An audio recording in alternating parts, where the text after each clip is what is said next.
a Fernando. Hola, ¿qué tal? ¿Cómo estás, Fernando? ¿Qué tal? ¿Qué ¿Me tal? ¿Qué tal? escuchas? Creo que ya te pueden ver, te pueden oír. Oye, muchas gracias. Eso es lo primero. No, Muchas bueno, gracias. a ti y sobre todo a la persona que hizo el spam en el chat que hizo posible que estemos hoy aquí. Es verdad, Yo, es yo verdad. creo, yo creo que te lo comenté que yo seguía tu canal. Lo que pasa es que, claro, como yo en Twitch entro muy poquito, yo habitualmente entro para ver los directos de Carles, donde yo he participado alguna vez y cosas así. Yo no sabía la diferencia entre estar suscrito y estar siguiendo. Entonces yo seguía tu canal antes de que. Es decir, que yo sí que yo conocía tu canal. Sí, sí, Antes sí, de que sí. me escribieras. Enseguida entraste y además que, vamos, no hizo falta que nadie te guiara, sabías a dónde ibas, o sea que fue la prueba literal de que conocías el canal. Bueno, joder, gracias a la persona que hizo el spam, obviamente, como tú bien has dicho, y gracias a ti por bueno, pues echar aquí el rato que vas a echar con nosotros y por tener la predisposición de venir, por supuesto. Em, Cuéntanos un poquito para la gente que a lo mejor no te siga, para la gente que tenga un Ujú. poco interés en saber qué estás haciendo últimamente. Por cierto, gente, si ponéis exclamación contexto en el chat, os salen sus redes y su canal de YouTube. Pero yo quiero preguntarte un poco cómo te surge la motivación, la inspiración o la indignación suficiente, no sé por dónde llegaste, para meterte en el mundo de las pseudoterapias, porque ojito, ¿eh? Ojito la mierda que hay ahí. A ver, es una historia larga, porque yo era cuando. A ver, yo soy biólogo, como podéis ver por ahí, ¿vale? Eh, y claro, cuando yo estaba en la carrera, Ujú. junto con unos amigos hicimos una especie de página web de divulgación científica donde hablábamos de cosas, pues, bueno, hablamos de antes de biología, yo creo que estábamos en segundo o tercero de carrera, algo así. Entonces, básicamente, en ese periodo, eh, también teníamos un blog, o sea, perdón, un blog no, un foro, que estamos hablando de. Yo soy viejo ya, ¿eh? O sea, era hace ya, pues, sus 13 años, o 14 años, o 15 años, de esto que estoy contando, ¿eh? Ajá. Fácilmente. Vale. Entonces, claro, teníamos un foro y entró un señor a hablar de. Bueno, no, entró una chica a preguntar sobre la terapia del par biomagnético, que decía que era una terapia muy novedosa que con imanes te podías curar de muchas enfermedades. Entonces, yo no había oído hablar jamás de eso. Y ni mis amigos tampoco. Y entonces entramos para ver de qué se trataba y vimos que era una estafa, porque era una cosa que decían que poniéndote imanes encima, pues te curaban del cáncer, del SIDA y bueno, cosas así, supuestamente manipulando el pH del organismo, cosa que no se puede hacer mediante un imán y cosas que tampoco. Esa era mi primera pregunta de cómo manipulas el pH otra vez con un imán. Vale, ok. Pues no se puede. Y luego la segunda parte es que ellos dicen que cambiando el pH matabas los virus y las bacterias y curabas a la gente del cáncer. Algunos casos muy concretos de cáncer pueden derivarse de una infección vírica que produce una mutación concreta en unas células que luego se dividen. Pero habitualmente el cáncer tiene que ver con virus y bacterias. Es más, aunque estuviera producido por una infección vírica, como por ejemplo se sabe que la hepatitis C Ujú, o el virus del HIV ujú. se relacionan con la aparición de diferentes tipos de tumores, aunque a matar a ese virus el tumor seguiría ahí, ¿no? Luego, por lo tanto, cuando encontramos esta historia, eh, sobre todo un amigo mío que es Mariano Collantes y yo, pues nos indicamos. Bueno, la chica esta preguntó sin ninguna mala intención. Nosotros le contamos que eso era un engaño. Ujú. Y llegó un señor a defender a esa pseudoterapia. Y cuando empezamos a tirar del hilo, vimos que ese señor de hecho vendía esa pseudoterapia. Ay, Y nos la dimos cuenta que era casualidad. casualidades. Era. ¿Quién lo iba a decir, eh? O sea, era inimaginable. Entonces el señor este empezó a hacer promoción de su mierda y empezó ahí un poco pues a marear. Entonces, en un momento de la conversación que teníamos Mariano, yo y el señor este, yo le dije una broma. Le dije, esto es como si yo cojo mi mierda, la embotello y la empiezo a vender bajo el pretexto de curaciones mágicas. Em, y nada, ahí queda la historia. Al señor ese creo que o lo bloqueamos o no sé muy bien qué pasó. Y entonces unos días después, Mariano, en la cafetería de la facultad, la cafetería de las facultades han gestado aventuras ¿De, de, en de qué general, facultad? en la facultad de biológicas de la Universidad de Valencia, Ajá. pues en la cafetería, nosotros éramos estudiantes en ese momento. Entonces en la cafetería, pues Mariano me dijo, eh, me hizo mucha gracia la broma esta de la mierda. Y me dijo, oye, ¿y si intentamos hacer como una broma tipo lo del Spaghetti Monster, ¿no? Una especie de Sí. religión falsa que parte de una parodia, bueno, pues algo así, pero con pseudoterapias y con la mierda, embotellando mierda. Entonces empezamos ahí a pensar no sé qué y al día siguiente yo le hice una propuesta de página web, que es la que de hecho a día de hoy aún se puede consultar, no por nada, sino porque perdí la contraseña de la página web falsa que hice y no pude volver a entrar después de unos años. Entonces, Ok. pues ahí se quedó la web para la eternidad. El resumen de esto que hicimos, la broma esta, era como una especie de una página falsa. Y la movida fue que, para nuestra sorpresa, empezó a entrar mucha gente que pensaba que era cierta. Y eso que la página web era una parodia. Es decir, por ejemplo, los doctores que supuestamente inventaron el fecomagnetismo, que así lo llamamos porque decíamos que era mezclar cacas con imanes, feco-magnetismo, ¿vale? Eh, Eran los doctores Leslie Nielsen y Hugh Laurie, que realmente eran los nombres cambiados de los actores. ¿The House? House sí que es Hugh Laurie, Sí. exactamente. Y Leslie Nielsen, que es el doctor de Aterriza como puedas, el mítico. Pues esto. De resumen de esto, que mezclamos los dos nombres. Y no solamente eso, sino que Leslie Nielsen, el supuesto médico, en algunas fotos era blanco y en otras fotos era negro. Y que pensábamos que había suficientes elementos como para determinar que era una parodia. De hecho, el otro día justamente estábamos hablando de eso en el canal de Tamayo, el tema de la ley de Poe, ¿no? Que esto de que una parodia es indistinguible de lo que está parodiando si no hay un elemento humorístico. Y ahí yo descubrí que incluso habiendo elementos humorísticos, la gente se lo acaba creyendo. Entonces, Mariano y yo hicimos la página esta y empezamos a ver sorprendidos que empezaba a entrar peña a preguntarnos. Y joder, a esa peña le decíamos, oye, cuidado que esto es una broma. O sea, habla con tu médico, porque nos escribía gente para comprar nuestra mierda, porque era mierda, Ujú. para curar diferentes enfermedades. Entonces decíamos, oye, cuidado que esto es una parodia, no entres en cualquier página de internet y tal a creerte lo que te digan, porque puede ser alguien vendiéndote literalmente mierda. O sea, cuidado, ¿vale? Entonces, resumen de esto que cuando íbamos a quitar la página, porque nos empezó a dar cosa, empezó a escribirnos otro tipo de personas, que eran como pseudoterapeutas, que al final querían ampliar su cartera de servicios y, No. y quería, ¿Y querían y meter quería vuestra terapia? nuestra mierda. O sea, querían coger nuestra ¡No! mierda y venderla ¡No! en sus páginas. Entonces, claro, ahí fue cuando nos dimos cuenta, porque ten en cuenta que esto nace como una broma. Nosotros no teníamos ningún objetivo de hacer un experimento social. Esto fue una broma de cafetería. Entonces, cuando nos empieza a escribir esta gente, dijimos, hostia, que no les responderemos a esa gente diciéndoles que sí, para ver cómo de lejos podemos llegar en el mundo de las psicoterapias con literalmente nuestra mierda embotellada. Entonces, llegados a ese punto, dijimos, venga, vamos. Y, y entonces empezó, pues, un montón de gente a. Bueno, de hecho, empezaron a publicar el tema de la mierda nuestra en revistas de pseudoterapias. Si buscas algún fecomagnetismo, hay toneladas de. A ver, la historia del fecomagnetismo ha sido contada en equipo de investigación, en Comando Actualidad, bueno, en una multitud de programas. En televisión española hemos salido una prueba de veces, en la televisión autonómica valenciana, yo soy de Valencia. Ha salido en un montón de sitios, pero si te remontas muy al pasado, algunas páginas no se dieron cuenta de que todo era una broma y aún siguen algunos artículos hablando del fecomagnetismo como si fuera real. Pero se quedan pocos, porque al final fue muy mediático y fue un ridículo muy gordo para muchos de ellos. Además, hace poco se estrenó en Sonora, que es la aplicación de podcast de A3 Media, un podcast que además locuto yo y yo fui co-guionista.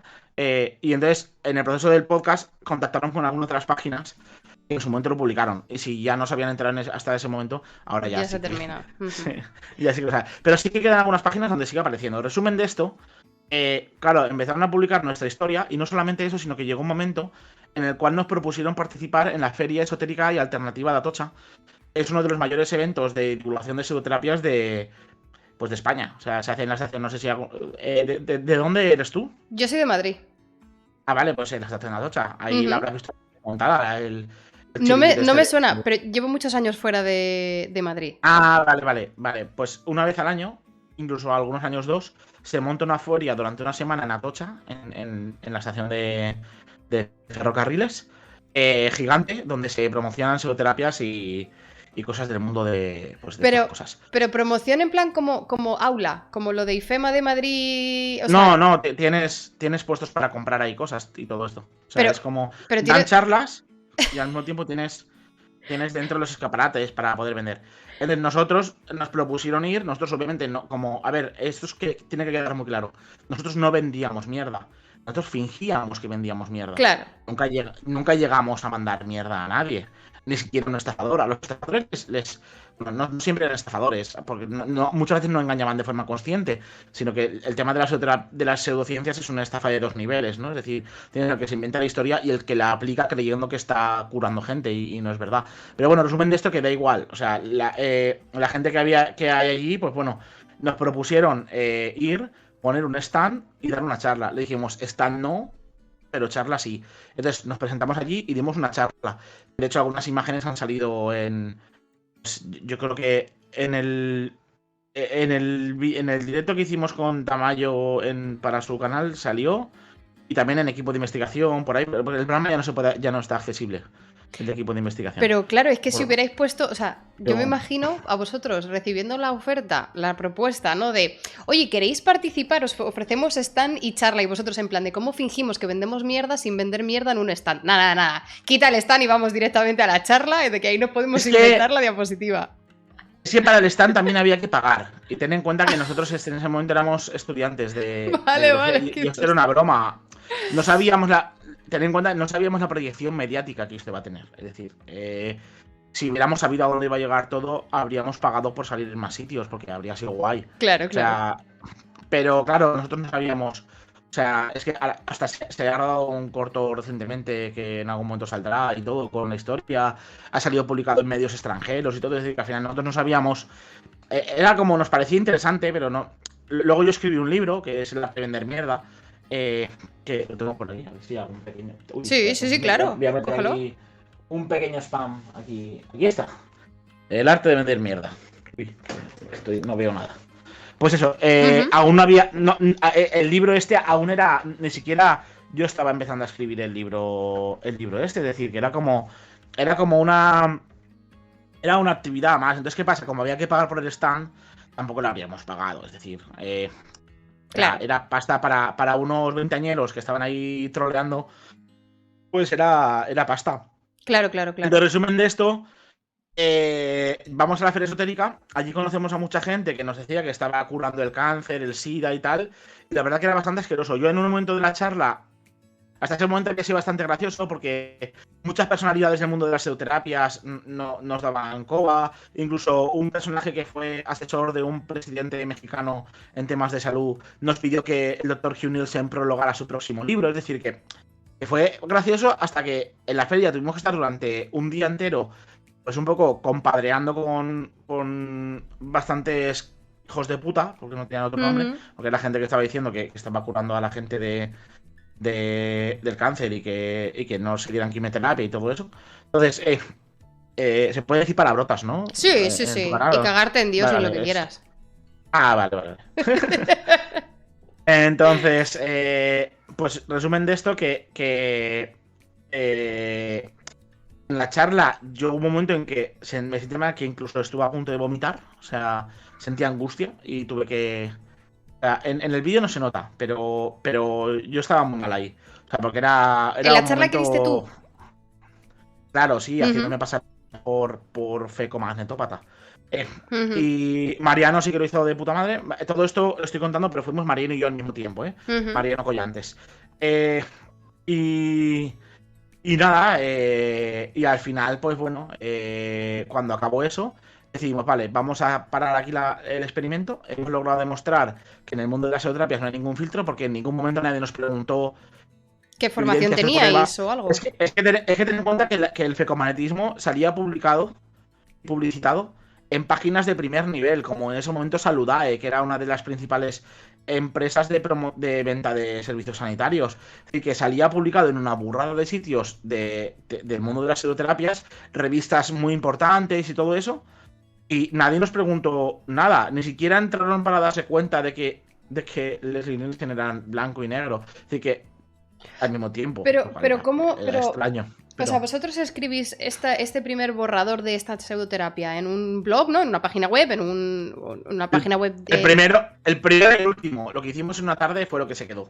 Claro, pero entonces luego ¿cómo? Porque, claro, o sea, tú tienes o sea, vosotros os ocurre esta tontería, digamos, entre comillas, lo escribís, lo ponéis en plan bonito, pero que se note que es una broma, o sea, que haciéndolo tono humorístico, y luego de ahí salen tropecientos artículos, sale una charla, o sea, vosotros tenéis que embellecer, engordar un poco todo esto, le tenéis que ir aportando cada vez más detallitos o a puro contenido de página web tiráis. Reutilizábamos parte de los contenidos, los hicimos con una tabla automática de crear contenidos pseudocientíficos que hizo Fernández Frías. A ver, la tengo por ahí, tiene que estar aquí publicada en el libro. Era una tabla para generar contenidos. Es bastante graciosa. Mira, si la encuentro, que creo que la voy a encontrar en algún momento. Aquí está, mira. En esta tabla que hizo Fernando Frías. Se ve un poco pixelado, pero si no se va a ver nada, pero lo voy a leer yo. ¿Vale? Vale. Voy a explicar lo que es. Porque no se va a ver. Sí, no, y además es que la calidad de la imagen va un poco justilla, entonces por eso claro, quería aclarar también al chat. Claro, entonces, básicamente son columnas y puedes elegir de forma aleatoria, puedes elegir diferentes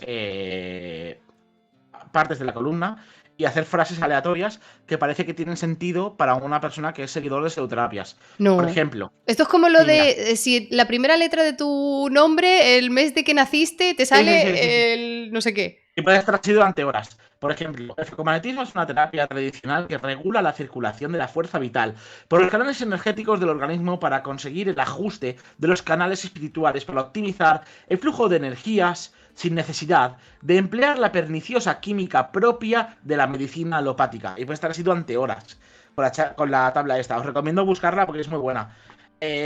Por cierto, me has dicho que no se ve bien. ¿Puedo intentar cambiar la calidad de la cámara? A ver, un segundo. Si puedes, si te da el internet y te da el... A ver, ¿se ve mejor ahora o no? ¿O peor? No, pero espérate a ver si está sentando la imagen. Que me confirme el chat. Vamos a darle unos segunditos porque a veces se tiene que hacer... No, dicen que peor. Vale, pues volvemos al plan original. A ver, de hecho... espera, que ahora dicen que un poco... Ahora decían que un poco mejor. O sea, no sé yo si fiarme mucho del chat. A ver. Bueno, da igual, deja como estaba. O sea, vale. se me ve más o menos bien, ¿no? Sí, se te ve. Pero sí que es cierto que al cambiarlo tarda como unos segunditos en estabilizarse. Vale. Puede ser. Vale, pues entonces, resumen de esto, que había muchos contenidos generados automáticamente, otros que reciclábamos de lo que hicimos ya en su momento, y luego eso. Lo único que cambiamos fue, antes de ir a la charla, sí que quitamos la foto de Leslie Lori como doctor de pues negro. O sea, sí que lo quitamos por si nos claro. Decía, porque ahí era un poco más, pero sí que decíamos que si en la charla nos preguntaba, oye, pero esto es una broma, teníamos que decir, sí, es una broma. Y luego después de esto ya perdí la contraseña de la web y no pude volver a entrar jamás. Entonces no sé cómo, no sé ni con qué correo está registrado. Supongo que lo podría buscar algún día, pero me da pereza. Pero bueno, además está ahí la página como ejemplo. De hecho, me consta que... Porque tanto el libro del arte de vender mierda, sé que todos los años, algún instituto se recomienda a los niños bueno, a los chavales, porque no son niños ya, para que vean un poco cómo es para que vean un ejemplo. Bueno, más allá de contar la historia esta, también cuento la historia de cómo se han creado otras pseudoterapias y otras historias. ¿Vale? Y entonces se recomienda para eso. Y luego la página web que quedó por ahí lanzando en el mundo de internet, también se utiliza, hay gente que la pone como ejemplo para no dar visitas a páginas de pseudoterapias, un poco para buscar los elementos, ¿no?, comunes de las pseudoterapias. Se utiliza como un poco, yo sé que eso. Y a mí me ha pasado estar yo de oyente en una charla, no saber la persona que estaba dando la charla, quién era yo, citar el caso del fecomagnetismo. Eso me ha pasado 3 veces ya. O sea, que al final sí que es una historia que se conoce más o menos en el mundo del pensamiento crítico, y sí que pues hay mucha gente que la utiliza como ejemplo, y la página por ahí está también. Y nada, así es como, respondo a tu pregunta, así es como yo llegué al mundo de las pseudoterapias, por una broma. Pero lo que pasa es que, claro, eso fue hace muchos años. Entonces, cuando yo paso esto, Yo vivía en Burjasot, que es una ciudad de Valencia. Es conocida porque tiene el campus de ciencia de la Universidad de Valencia. Y tienes allí la Facultad de Ciencias Biológicas, que era donde yo estudiaba. Entonces, yo cuando acabé la carrera, porque yo no tuve piso de estudiantes, es decir, yo vivía cerca de la universidad, relativamente cerca, entonces iba y volvía otros días. Pero ya cuando acabé la carrera sí que me independicé y con unos amigos alquilamos una casa allí en Burjasot. Y coincidió en el momento en el cual yo publiqué El arte de vender mierda, que yo vivía en Burjasot. Y dio la casualidad de que una persona compró ese libro, también vivía en Burjasot, y esta es la parte jodida de esto, porque hasta ahora dices, hostia, pues gracioso, jiji, jaja. Su hijo renunció a un trasplante de médula cuando ya estaba pues, con bastantes perspectivas buenas para curarse de una leucemia, para darse una pseudoterapia que se conoce como terapia ortomolecular, ¿vale? Entonces, este chaval renunció a esa terapia y murió. ¿What? Con 21 años. Es uno de los miles de casos que ocurren cada año. Ya. Entonces, ocurre en todos los sitios, en todas las familias. Yo estoy seguro que si la gente ahora está en sus casas ahora escuchando esto, o no sé si luego lo vas a colgar en YouTube o donde sea, sí. Que lo dejen en los comentarios o que lo comenten, porque en todas las familias hay un caso de un tío mío que no se dio quimioterapia porque le dieron que se diera agua Kengen para no sé qué, no sé cuántos, o uno que se dio y muere mucha gente. Pues el caso era que en el pueblo donde yo vivía, pero yo publicaba... perdona, Fernando, voy a hacer una pregunta, porque sí que es cierto que el tema de las pseudoterapias, como tú dices, esto nos lo tomamos a humor muchas veces, jiji, jaja, la caca magnética, un libro, una charla... obviamente vosotros incluso en la página esta original lo enfocasteis como con ironía, con humor y con Sí. Un tono ahí jocoso. Yo no sabía que las pseudoterapias mataban en ese momento. Claro, no, yo no lo sabía. Y me parece totalmente legítimo, ¿no? O sea, no tienes por qué ser conocedor de todos los casos. Pero sí que es cierto que ahora, hoy en día, nosotros también somos conscientes de que hay pseudoterapias que matan. O sea, se dice... es como un concepto general que todo el mundo sabe. A lo mejor con el tema de las vacunas lo hemos visto un poco más generalizado, ¿no? El tema de gente que renuncia a las vacunas. Pero yo creo que la mayoría de la gente se toma las pseudoterapias como personas en su entorno las realizan complementarias, ¿no? a la medicina normal. Como por ejemplo, yo voy al médico, yo me hago todos mis chequeos, pero además me froto el cristal de luna en la frente todos los días. O sea, que me parece, obviamente, igual de malo, ¿no? Cualquier tipo de pseudoterapia, pero sí que es cierto que estas están un poquito más aceptadas en la sociedad cuando la combinas, ¿no? Cuando es como un extra que te hace estar más tranquila o hacerte el efecto placebo que sea. Pero, bueno, yo personalmente tengo la suerte de que creo que no he perdido a nadie cercano por pseudoterapias, pero sí que quiero preguntar al chat, quiero que ahora en el chat pongáis si tenéis algún caso cercano que verdaderamente haya acabado en el peor de los casos o no. Mientras nosotros vamos hablando, que lo vayan poniendo en el chat. Perdona, sigue, Fernando. Respondiendo a lo que decías ahora, esa es la concepción que tiene la gente, pero invito a la gente que esté viendo esto, ya no es por meter un spam, esto lo digo de verdad. Entrad en mi canal, en Cerberus Channel, como mi apellido Cervera, pero acabado en i, como Discovery, y Channel. Exclamación con texto en el chat y os sale el link, gente. Entonces, entrad ahí y buscad un vídeo que se llama Infiltrado en una clínica clandestina. ¿Esto por qué lo digo? Porque habitualmente, cuando se habla de estas cosas en medios de comunicación, al menos hasta ahora, el discurso oficial era el que tú decías ahora, es decir, que no, esto se utiliza como complementario, no te desvían de la quimioterapia, y eso es falso. Eso es lo que dicen cuando tú vas a un programa de televisión. O sea, con un programa de televisión manda a un periodista y habla con esta gente. Uy, perdona, Fernando, te he perdido. Sí. Ahora, Sí, ya se ha ido un momento el audio, ya te oigo. Vale. Entonces, lo que decía que cuando un medio de comunicación va a estos centros, lo que le dicen es, no, nosotros complementamos, tal no sé qué. ¿Qué ocurre cuando va un enfermo de verdad? Yo hice una cámara oculta en un centro haciéndole pasar por enfermo de cáncer, a ver lo que realmente ocurre en esos centros. Lo digo para si la gente no lo ha visto, ese vídeo da miedito, ¿eh? Si tenéis gente que padece, que está en tratamiento, o sea, es difícil de digerir. Yo te he visto este vídeo en concreto un día que estuviste en el canal de Carlas, creo que lo pusisteis. Algunas tomas, ¿no? Pero él está entero en tu canal de YouTube y da cosita, ¿eh? Es que ahora yo contaré por qué yo hago estas cosas de los centros, pero es lo que ocurre todos los días en estos centros. Pseudoterapias como el biomagnetismo, que fue por la cual yo llegué con la coña. De hecho, el fecomagnetismo es una parodia del biomagnetismo, en realidad. En su cómputo inicial de conocimiento, en su cuerpo, allí tengo, estoy en mi biblioteca ahora, y ahí tengo pues dos armarios repletos de cosas de pseudoterapias. Tengo ahí algunos de los libros originales de Sarkovic y algunos de los libros. En esos libros, son los que estudia esta gente, que luego te pone los imanes, los centros, se dice, literalmente, que la quimioterapia es quien te mata, que la quimioterapia luego no puede hacer que te des biomagnetismo y que al paciente hay que evitar que se dé quimioterapia. Y eso es lo que tú ves en cualquier centro que dan biomagnetismo. Si tú vas a un centro que hace...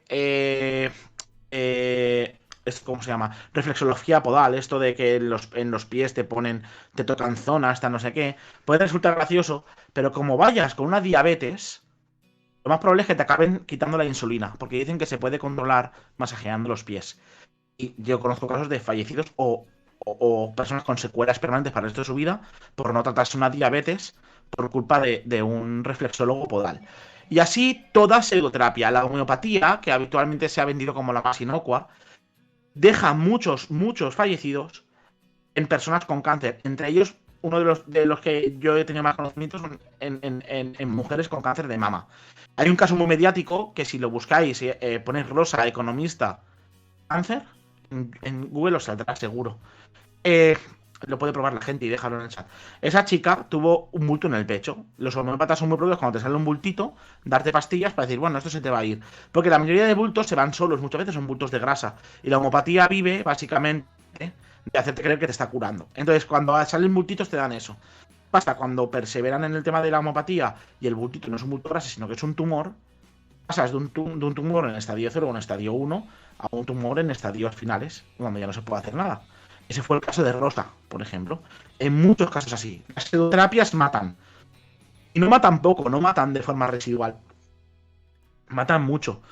Y aunque te digan que es complementario, es falso. Porque además cuando ya entras en un mundo donde las reglas lógicas ya no rigen las decisiones del enfermo, sino que el enfermo vive en un mundo de fantasía movido por engaños que pretenden quitarle su dinero, cuando entras en ese mundo, cualquier cosa es posible. Cuando digo cualquier cosa es posible que te dejes un tratamiento, es posible que te hagan creer que tienes una enfermedad en lugar de la otra, porque esa gente también hace diagnósticos. Una cosa, por ejemplo, la iridiología no es una pseudoterapia, es un método de pseudodiagnóstico. En función de las manchas del iris, el iridiólogo te dice si tienes una enfermedad o tienes otra, ¿What? o lo que tal. Entonces, sí, lo podéis buscar. Pero es que esa pseudoterapia es incluso practicada por médicos colegiados. Yo he puesto denuncias en colegios de médicos. Estas prácticas, eso luego si quieres hablamos de cómo funciona eso, pero que es una locura. Es que estoy flipando, es que estoy flipando. Cuando vas a un naturópata que se vende, no, la naturopatía son plantas. No es verdad, la naturopatía, algunas cosas son plantas, otras cosas son piedras, otras cosas son gemas del infinito, no, porque es de Marvel, pero gemas de poder de no sé qué, no sé cuánto, de poder de Venus, de poder de no sé qué, no sé cuántos, y así una serie de historias, ¿vale? Pues cuando vas a esa gente al naturópata, sus métodos de diagnóstico también son pseudocientíficos, y entre ellos la iridiología, que es el método más común de los naturópatas. Entonces, cuando vas ahí, con un dolor de tripa, por ejemplo, diagnostican cualquier cosa que no es verdad. Y a lo mejor tienes un tumor, a lo mejor tienes un problema real o una enfermedad muy jodida y tú no te vas a dar cuenta. Y cuando te des cuenta va a ser demasiado tarde. Las pseudoterapias matan, incluso aunque no sustituyan el tratamiento, matan por retraso en el tratamiento. Porque vas a esas cosas, que es un mundo ilusorio lleno de mentiras, y lo que acaba ocurriendo al final es que acabas abandonando la lógica, o la persona que te está guiando te guía por caminos que no responden a la evidencia real de tu enfermedad, y acaba pasando cualquier cosa. Entre las pseudoterapias, incluso aunque no sustituyan, producen muertos. Porque pueden producir retrasos en el tratamiento. Claro, es que... Y... perdona, es que estaba haciendo una reflexión de lo que decías, porque cuando tú dices, tú tienes o sea, tú eres una persona average, ¿vale? Eres una persona normal, que tú vas a tus médicos, tú vas a tu... O sea, digamos, estás totalmente integrada en una sociedad, no eres terraplanista, ¿vale? Partimos de una base de que estás dentro de una sociedad, te comportas dentro de una sociedad y utilizas los medios habituales de sanidad y tal, ¿vale? Digamos que no eres un clásico ermitaño que dices, me venden cualquier cosa. Y entonces, entras en una de estas clínicas y un poco me ha gustado el ejemplo que has dicho de lo del un pequeño bultito en el pecho. Porque o sea, además hay mujeres, hay un montón de mujeres ahora mismo, estoy leyendo en el chat y sé que me van a confirmar esto. Con los ciclos hormonales aparecen, desaparecen, pero hay algunos que duran algunos quizás un par de meses o 3, pero digamos que tienes diferentes periodos de tiempo en el que estos bultitos pueden aparecer o desaparecer. No siempre aparecen antes de la regla y terminan después de la regla, no. Hay diferentes variaciones, ¿no? Entonces, si coincide, claro, como tú dices, que aparece uno de estos bultos, a lo mejor no vas a una clínica de pseudoterapia, sino una conocida, una amiga, una familiar, una algo te dice, oye, pues yo me he tomado estos aceites esenciales y se me ha ido el bulto un poquito más rápido. Digamos, por ejemplo, llegas, te lo tomas por probar, porque sí, desaparece el bulto, lo haces 2 o 3 veces, desaparece el bulto, te está como reforzando una impresión, ¿no? Te está como creando una ilusión de que esto te está funcionando para quitarte eso. A lo mejor a la 10ª vez ya ni siquiera se lo dices a tu médico de cabecera, ya directamente tiras a eso. Y claro, y de ahí poquito en poquito, puedes deslizarte en la madriguera muy fácilmente, que cuando llega un bulto que no se va, dices, oye, pero si esto me ha funcionado durante X meses, ahora no me está funcionando, y llegas a una clínica de un naturista, ¿no? O un naturólogo, como se llaman, y te dice, claro, no, pero es que este bulto que tarda más en irse, en vez de tomarte este aceite, tómate este otro, y ya has entrado. O sea, ya estás hasta el cuello. No solo no solo en el caso en el que tengas una enfermedad que no te da resultado el tratamiento convencional y pruebes un alternativo, sino en ausencia de enfermedad ya puedes haber entrado en esa mierda de pseudoterapia. Efectivamente, y de hecho es el mecanismo mediante el cual la homopatía lleva vendiéndose durante décadas con total impunidad y de forma ilegal, que eso sí que lo podemos hablar en algún momento, y es una de las pseudoterapias que más refuerza la idea de que este mundo alternativo funciona, porque al final la homopatía es experta en hacerte creer que funciona para algo. Muchos de los productos son, por ejemplo, para quitar la gripe. La gripe se va igual tomándote el oscilocodium homeopático o tomándote test de tu abuela o estando en tu casa viendo Juego de Tronos. Es decir, eso da igual. El resumen es que al final tú tienes la impresión de que eso funciona y luego recurres a ello cuando pasa algo más grave, como un bultito.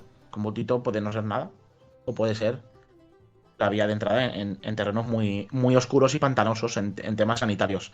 Y de hecho ese mismo caso que tú has descrito fue el caso de Rosa, que fue muy mediático, salió publicado en El País, salió publicado en muchos sitios. Entonces, si quieres vuelvo a la historia, porque hemos hecho este off-topic de... Bueno, off-topic no, pero un poco, como te comentaba el caso de... Entonces yo...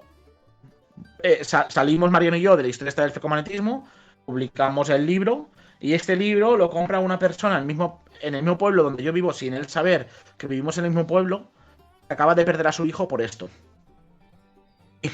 Y al leerlo, él, pues bueno, en ese momento él ha perdido a su hijo, él ya tiene en mente montar hacer algo por esto.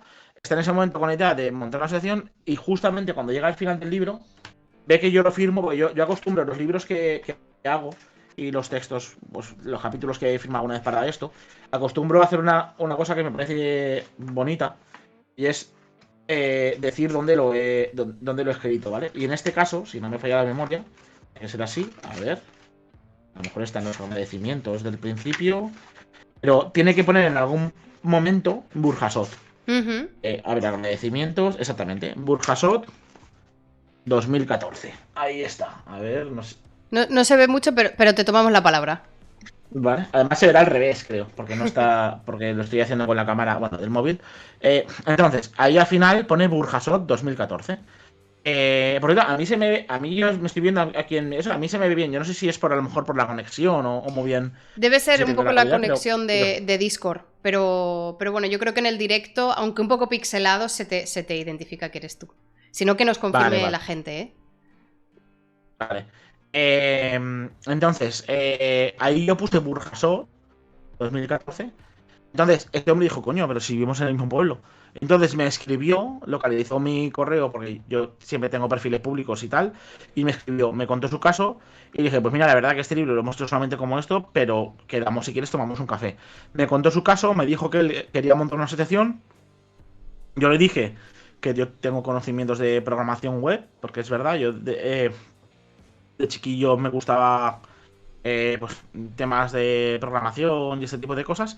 Y al final, cuando ya entré en biología y tal, abandoné parte de lo que hacía de chiquillo, pero sí que mantuve la parte de pues, programación web y todo eso, bueno, y este tipo de cuestiones. Entonces yo sí que sigo haciendo web. Por ejemplo, una de las páginas web donde escribo yo y un grupo de amigos que es ulum.es. En Ulum.es, por ejemplo, la hice yo. Entonces, resumen de esto, que yo le comenté que yo podía hacer la página web de la asociación. Al final, poco a poco me fui implicando y me metí en la asociación. Cuando hicimos la asociación, yo además tenía experiencia por cosas ya muy remotas que tampoco merece mucho la pena entrar, en el tema de elaboración de notas de prensa y mandarlas a medios y todo esto, ¿vale? Ujú. Entonces, entonces yo empecé a hacer pues un poco la presentación de esta asociación que estaba montando a medios de comunicación y todo esto, que era la Asociación para Proteger al Enfermo de Terapias Pseudocientíficas. Y así fue como yo entré de esta broma que pasó a ser un experimento social a una asociación de activistas. Entonces empezó a escribir mucha gente, desde afectados, como el padre de Mario, que fue el que fundó la asociación. Empezó a escribir profesores de universidad, porque mi entorno mayormente era universitario. Y claro, yo difundía al principio pues cosas entre la gente de mi entorno. Por ejemplo, Mariano entró en la junta de la asociación, también cuando se creó. Un amigo mío que es Antonio Pellín, que también estuvo, pues era compañero nuestro de carrera, entró en la junta de la asociación. Un profesor nuestro de la facultad también entró gente de eso. Y luego, pues un poco como yo hacía comunicación científica ya por ese momento, ya escribía en periódicos, escribía por aquí y por allá, alguna gente me conocía. Entonces al final empezó a llegar gente.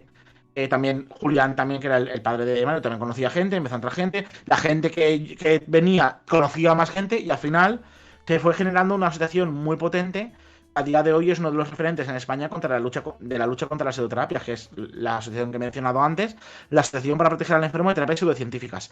Y desde ahí ya coordiné otras acciones, como bueno, pues diferentes manifiestos, informes técnicos sobre cuánta gente muere en España por pseudoterapias.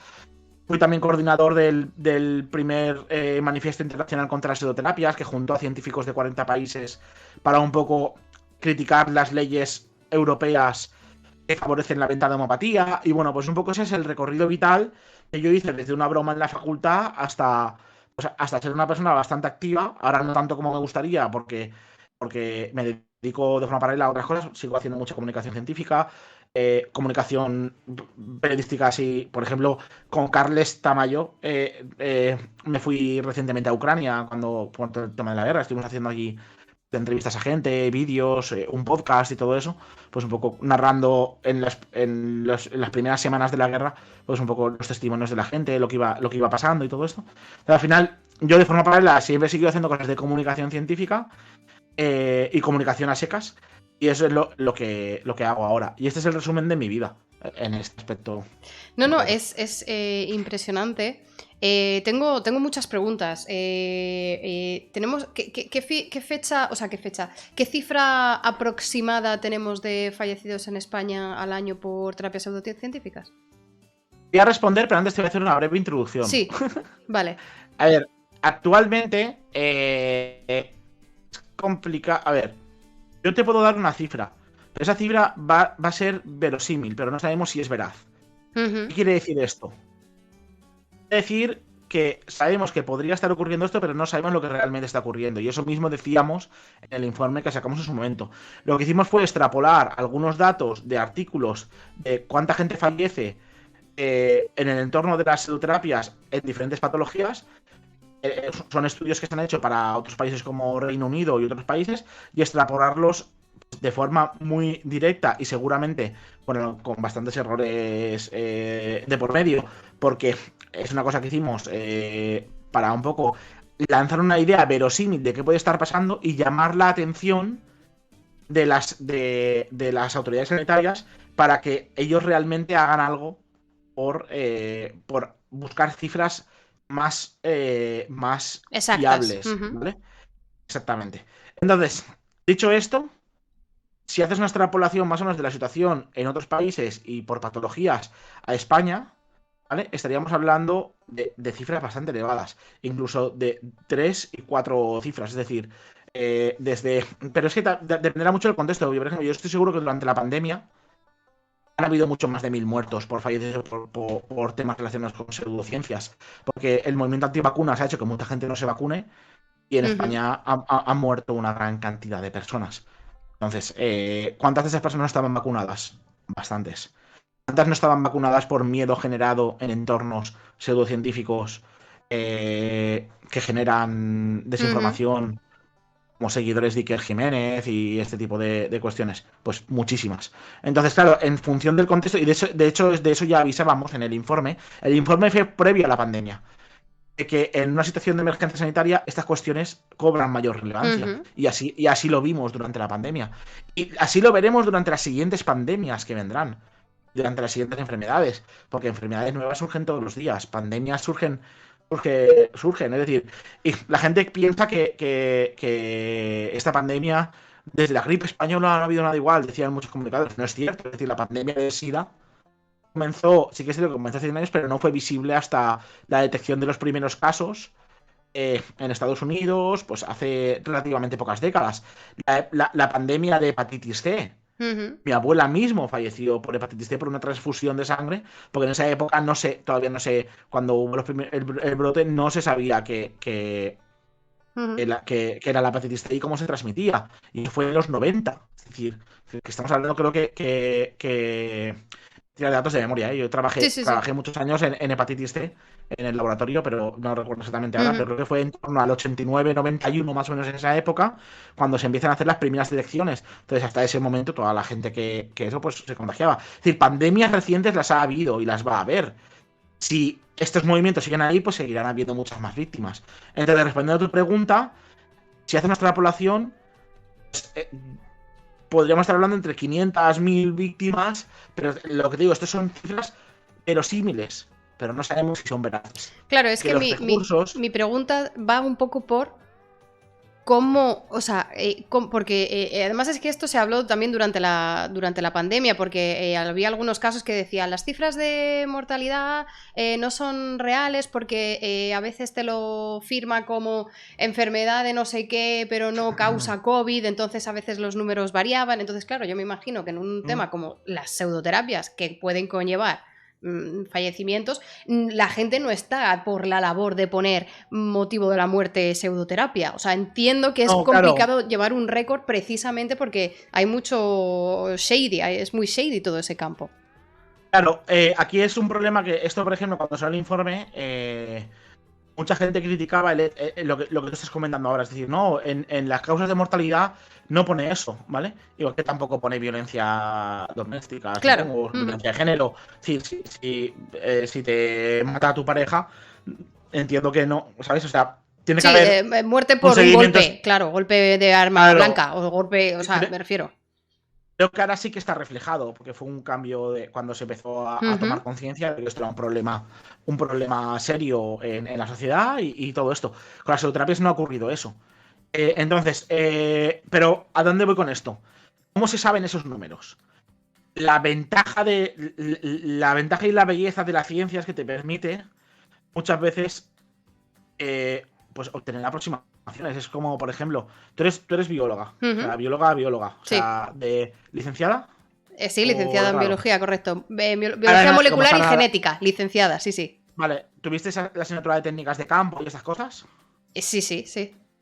¿Hacías muestreos de estos por reposición? Es decir, que tú coges una población que no sabes de cuántos qué cantidad de individuos tiene, Sí. coges unos pocos, los marcas, Ujú. al día siguiente los recapturas y dices, vale, pues se ha diluido en la población tanto. Claro, ahí habrá sesgos, por ejemplo, la dispersión no será igual en todo el territorio, quedarán más individuos cerca, bla, bla, bla, bla, muchas distorsiones, pero con eso puedes hacerte una idea aproximada de cuántas poblaciones de ratas, por ejemplo, hay en una montaña. Pues las Ujú. cazas un día, las marcas, no, las cazas vivas, claro. O sea, las marcas, para la gente que nos esté escuchando y no sepa de qué estamos hablando, les pones una anilla o las marcas con pintura o lo que sea, las sueltas en el medio, la semana vuelves a poner trampas, capturas y ves que de las 20 ratas que has cazado, solamente una tiene marcas. Y dices, hostia, si la semana pasada capturé otras 20, pues bueno, pues habrá, calcular la proporción de cuántas ratas puede haber en el medio. Ujú. Entonces, ¿a dónde voy con esto? Que, por ejemplo, lo que tú puedes hacer, aunque no sepas, que tú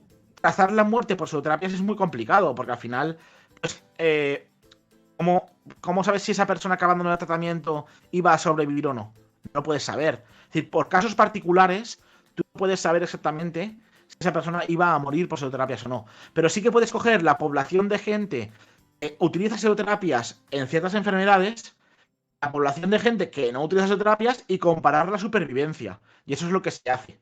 Pues tú cuando haces eso por grupos de enfermedades, mayormente los estudios que hay son sobre cáncer. Ujú.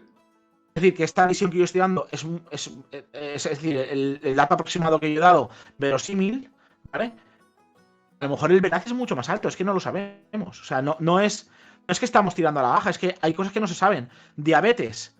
¿Cuántos muertos produce al año la gente que consigue tratar con insulina la diabetes de esto? ¿Cuántos muertos ha producido durante la pandemia que la gente no se ha querido vacunar porque hay información pseudocientífica de que las vacunas producen autismo, ¿vale? Son unas cosas que se van sumando que no hay estudios. Pero cuando coges eso para el cáncer, para cosas muy concretas, Ujú.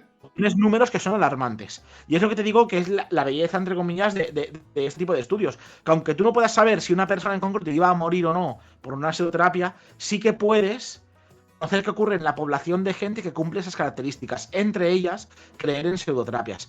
¿Hay distorsiones? Claro que las hay. Por supuesto, Es claro. decir, como en los muestreos por reposición para calcular poblaciones. Ujú. Pero te hace tener una idea de cómo de grave o cómo de grande es una población o un problema o lo que sea.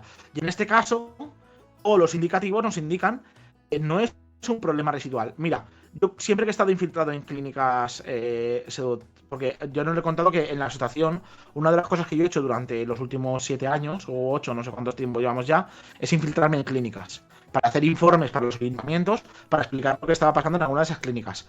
El vídeo que yo hice en mi canal, infiltrándome en una clínica, la gente habrá visto que yo estoy muy suelto, es decir, que yo voy a tratar no sé qué y enseguida me sale todo. ¿Por qué? Porque llevo años haciéndolo.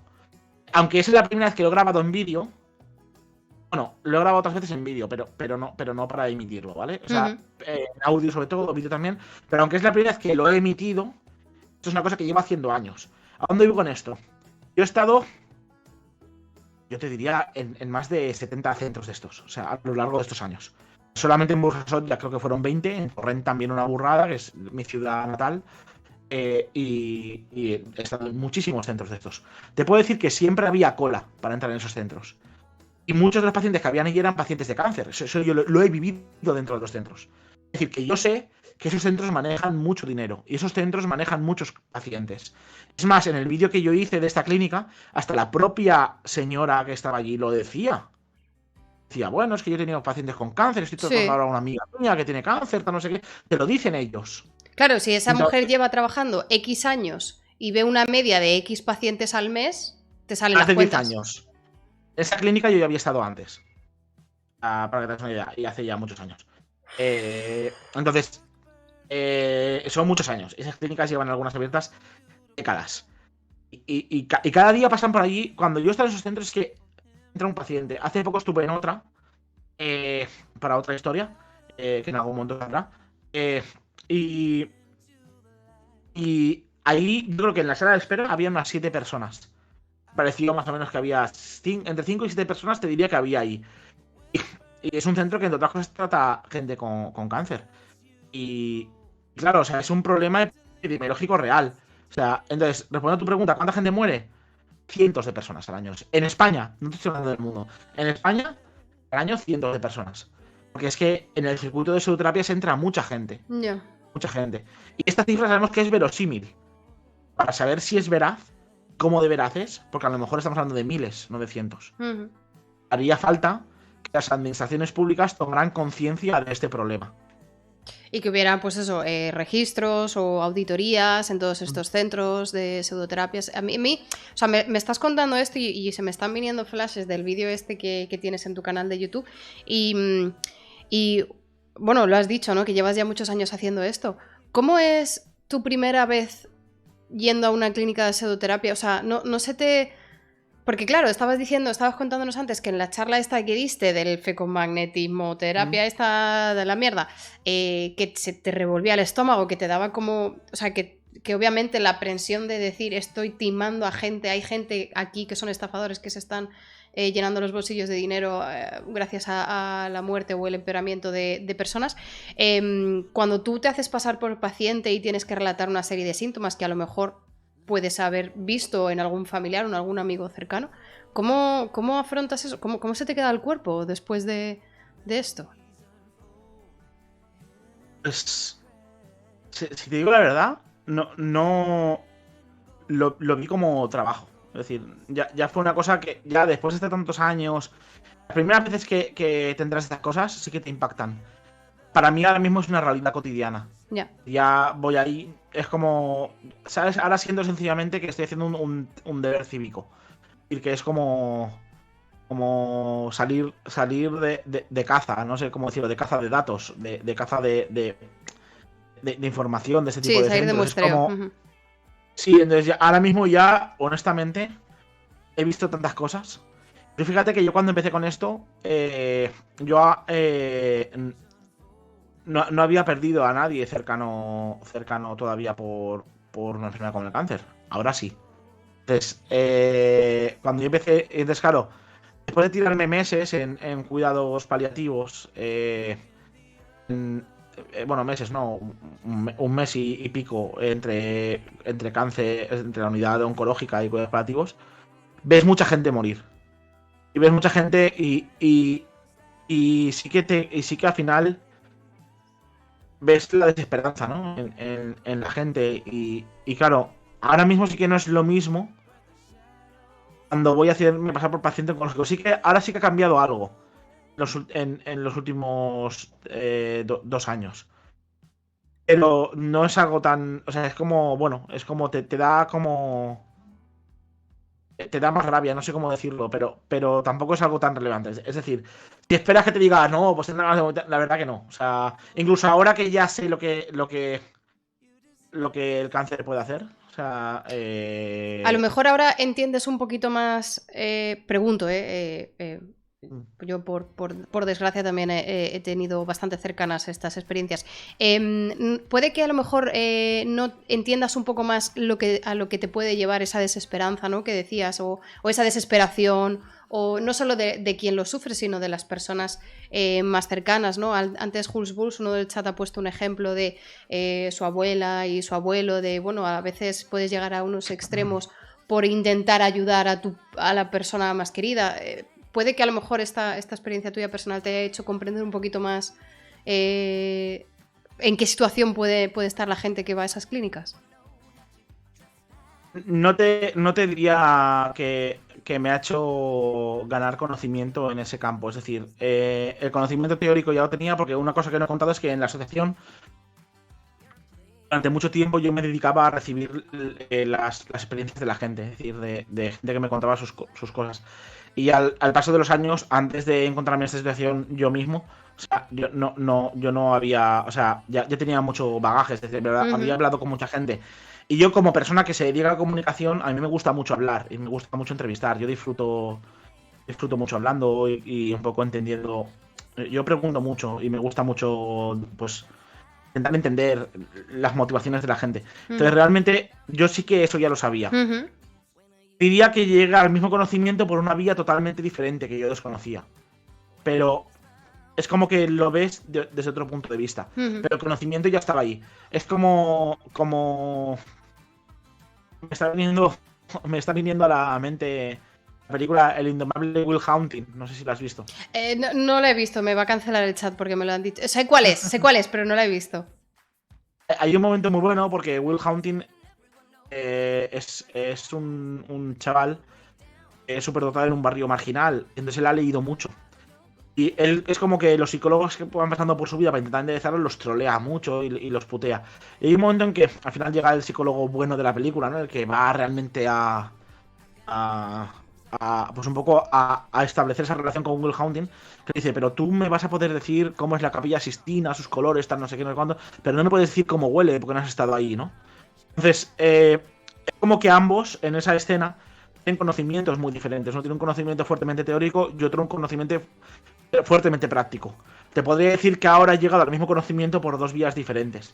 Ahora sé cómo huele la Capilla Sistina, es decir, ahora sé cómo es la desesperación de la gente, cómo son los gritos por la noche en una de estas unidades, cómo lo vive la familia, cómo son las caras sin emoción, esperando en pasillos, sabiendo que tu familiar va a morir y que no ofrece nada para cambiarlo. Ahora eso ya lo sé. Lo he vivido. Antes lo sabía por otras vías. Ahora ya lo sé por otra vía diferente.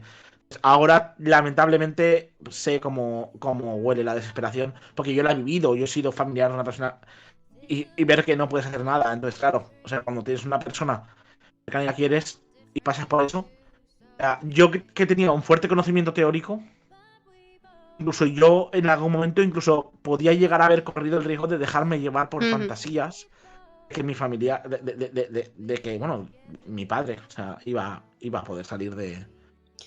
Pero es que además es una línea, es que es una situación tan complicada porque incluso cuando te ofrecen en estas situaciones un tratamiento experimental dentro de un ensayo clínico, ¿no? O sea, digamos, por todas las vías científicas, académicas, aprobadas, legítimas y tal, incluso cuando te ofrecen un tratamiento experimental, tú tienes que hacer un poco un acto de fe. O sea, tú cuando accedes a participar en ese tratamiento experimental, que a veces en muchos casos tienes la terapia estándar, y luego, opcionalmente, la terapia estándar más el extra, ¿no? Pero muchas veces no sabes en qué grupo de tratamiento estás, está randomizado y es un doble ciego en muchas ocasiones. Tú tienes que hacer este salto de fe con el médico, con la ciencia, con los estudios y con lo que hay. Pero la mayoría de las personas que estamos en esa situación o que estáis en esa situación no tienen la formación académica ni científica para saber si ese tratamiento, digamos, funciona o no, ¿no? Tú tienes que fiarte de que ha pasado todo el reglamento, igual que tienes que fiarte de que las vacunas están hechas como debieran ser. Un poco es muy parecido, ¿no?, al salto que tienes que hacer en una pseudoterapia, de decir, bueno, yo me entrego a ti, y ese salto de fe, ya sea o la ciencia o la pseudoterapia, lo tienes que hacer, es muy parecido, o sea, es muy similar. No solamente es parecido, sino que es el mismo salto de fe, porque al final la gente promedio no entiende cómo funciona una terapia. De ahí viene el nombre pseudoterapia o pseudociencia, porque aparenta ser ciencia. Entonces, para el común de los mortales, es indistinguible. Si tú ves el vídeo de la clínica en el cual yo entré, y en las cuales llevo entrando desde hace muchos años, parecen clínicas. Hay una camilla, hay una persona que se hace llamar doctor en muchos casos, hay una persona que te dice que la palabra terapia. Entonces, al final, la estética es la misma. Entonces, claro, cuando esta persona te dice yo te voy a curar, ¿vale? Además, el salto de fe no solamente es parecido, sino que es más hermoso. Que la ciencia nunca te dice yo te voy a curar, la medicina científica nunca te dice yo te voy a curar. El engañador profesional sí que te lo dice.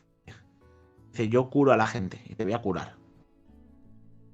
Luego se inventan enfermedades. En el vídeo de la clínica esta, justamente ya seleccioné muy bien la enfermedad para que la gente pudiera ver una cosa que a mí me parece muy interesante.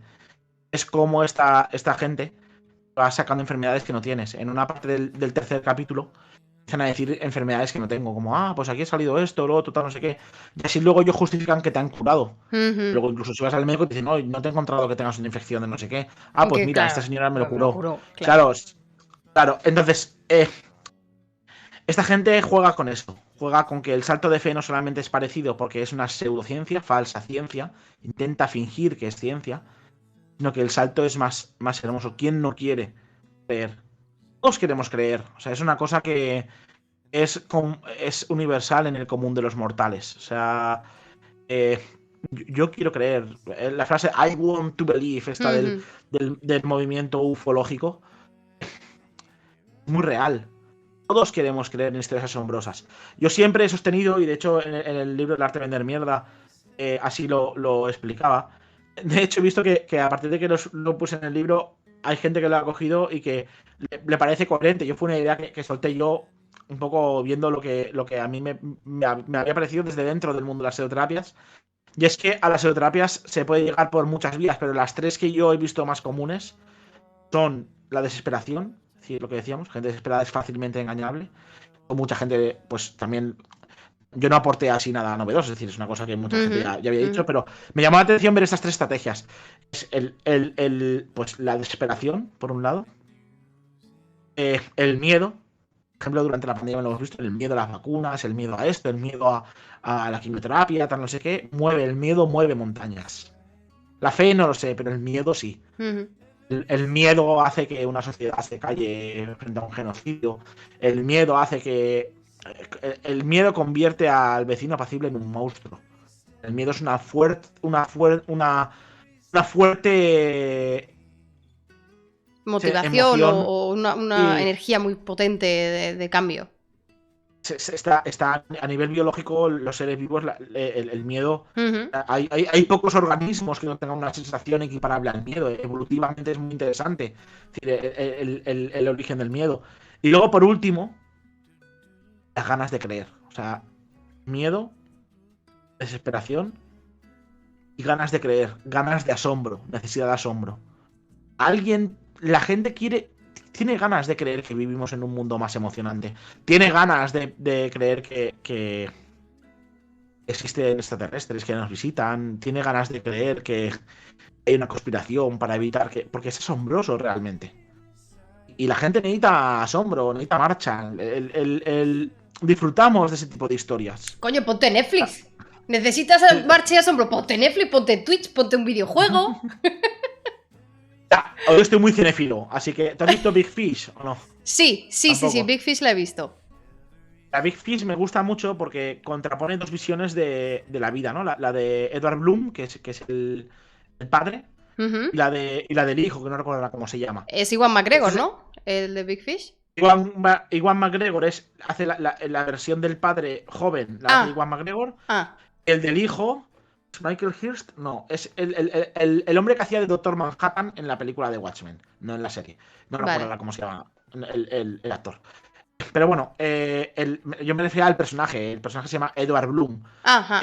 Entonces, Edward Bloom, que es el padre, narra su vida como un elemento fantástico, como un gigante, tal, no sé qué, no sé cuánto es el tiempo, se aparto las cosas conforme voy pasando por tal, no sé qué. Y el hijo es periodista. Entonces, si no recuerdo mal, periodista o escritor de cuentos de niños o algo así, ¿vale? Pero es una persona que él narra de forma realista. Entonces, tú vas viendo la narración realista y la narración es un poco fantástica, ¿no? Al final, el hijo, en el lecho de muerte de su padre, es como que elige vivir la vida de forma fantástica.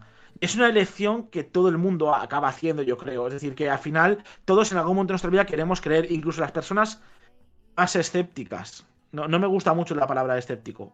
Yo no la aplico nunca conmigo. No me gusta tampoco el término movimiento escéptico. Ya por una cuestión personal mía. Pero el escepticismo sí, es decir, el sentimiento de dudar de algo, ¿vale? Entonces, incluso la persona que duda más de todo, en algún momento de su vida quiere creer. Todos queremos creer. Yo empecé de pequeño, o sea, yo me flipaba las historias extraterrestres, ¿vale? Yo era un gran seguidor de los reportajes de JJ Benítez. Luego creces y te das cuenta que es mierda. Mierda muy bien contada. En mi casa teníamos esos los libros de JJ Benítez. Hostia. He visto Mirlo Rojo, yo lo he visto una burrada de veces. Narraba muy bien y ahora ya no, ya está un poco gaga el señor y ya pues hace ya años que perdió esa capacidad narrativa. Pero él fue un gran comunicador, es decir, comunicaba mierda, pero la comunicaba muy bien.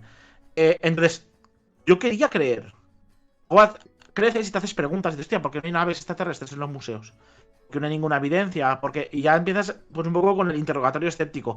Pero a mí, al menos, de pequeño, eso me sirvió como vacuna escéptica. Es decir, muchas de las. Yo creía en muchas cosas, o sea, de pequeño. Yo tan pequeño, a lo mejor estoy hablando de 15 años, 15, 16, podría haber creído en estas cosas. Pero bueno, ya un crío, un chaval. Entonces, no sé, es decir, que al final Pero todos entonces, queremos creer. ¿cómo? O sea, estoy totalmente de acuerdo. Creo que esa ansiedad o sí, esa ansia de creer, ¿no? Esa sensación de quiero creer en algo bonito, que además si te lo empaquetan bien, pues me entra mejor. Porque claro, cómo combatir el miedo y cómo combatir la desesperanza a veces está fuera de nuestro alcance, ¿no? Eso a veces se nos escapa, o sea, estás pasando por una enfermedad, no puedes combatir, llega un momento en el que no puedes, te tienes que entregar a la desesperanza o al miedo porque no tienes no eres capaz, ¿no? De salir. Pero ¿cómo saciamos esa sed de asombrarnos de manera sana? Porque claro, yo cuando me leo un libro de dragones y unicornios, yo soy consciente de lo que me estoy leyendo, me lo trago con patatas si me lo vendes bien, porque claro, tú me puedes vender un libro de fantasía pero que no tenga sentido, entonces no te lo compro, pero digamos, yo te compro una mentira mientras yo soy consciente de que es una mentira, pero eso me sacia lo suficiente como para luego no caer en una pseudoterapia. ¿Cómo podemos saciar esa sed sin caer en potencialmente cosas peligrosas para nuestra salud? No tengo una respuesta, no considero que tenga yo un campo de experiencia suficientemente amplio para poder contestar, pero te voy a intentar contestar a los puntos que yo creo que puedo un poco intentar aportar algo más interesante.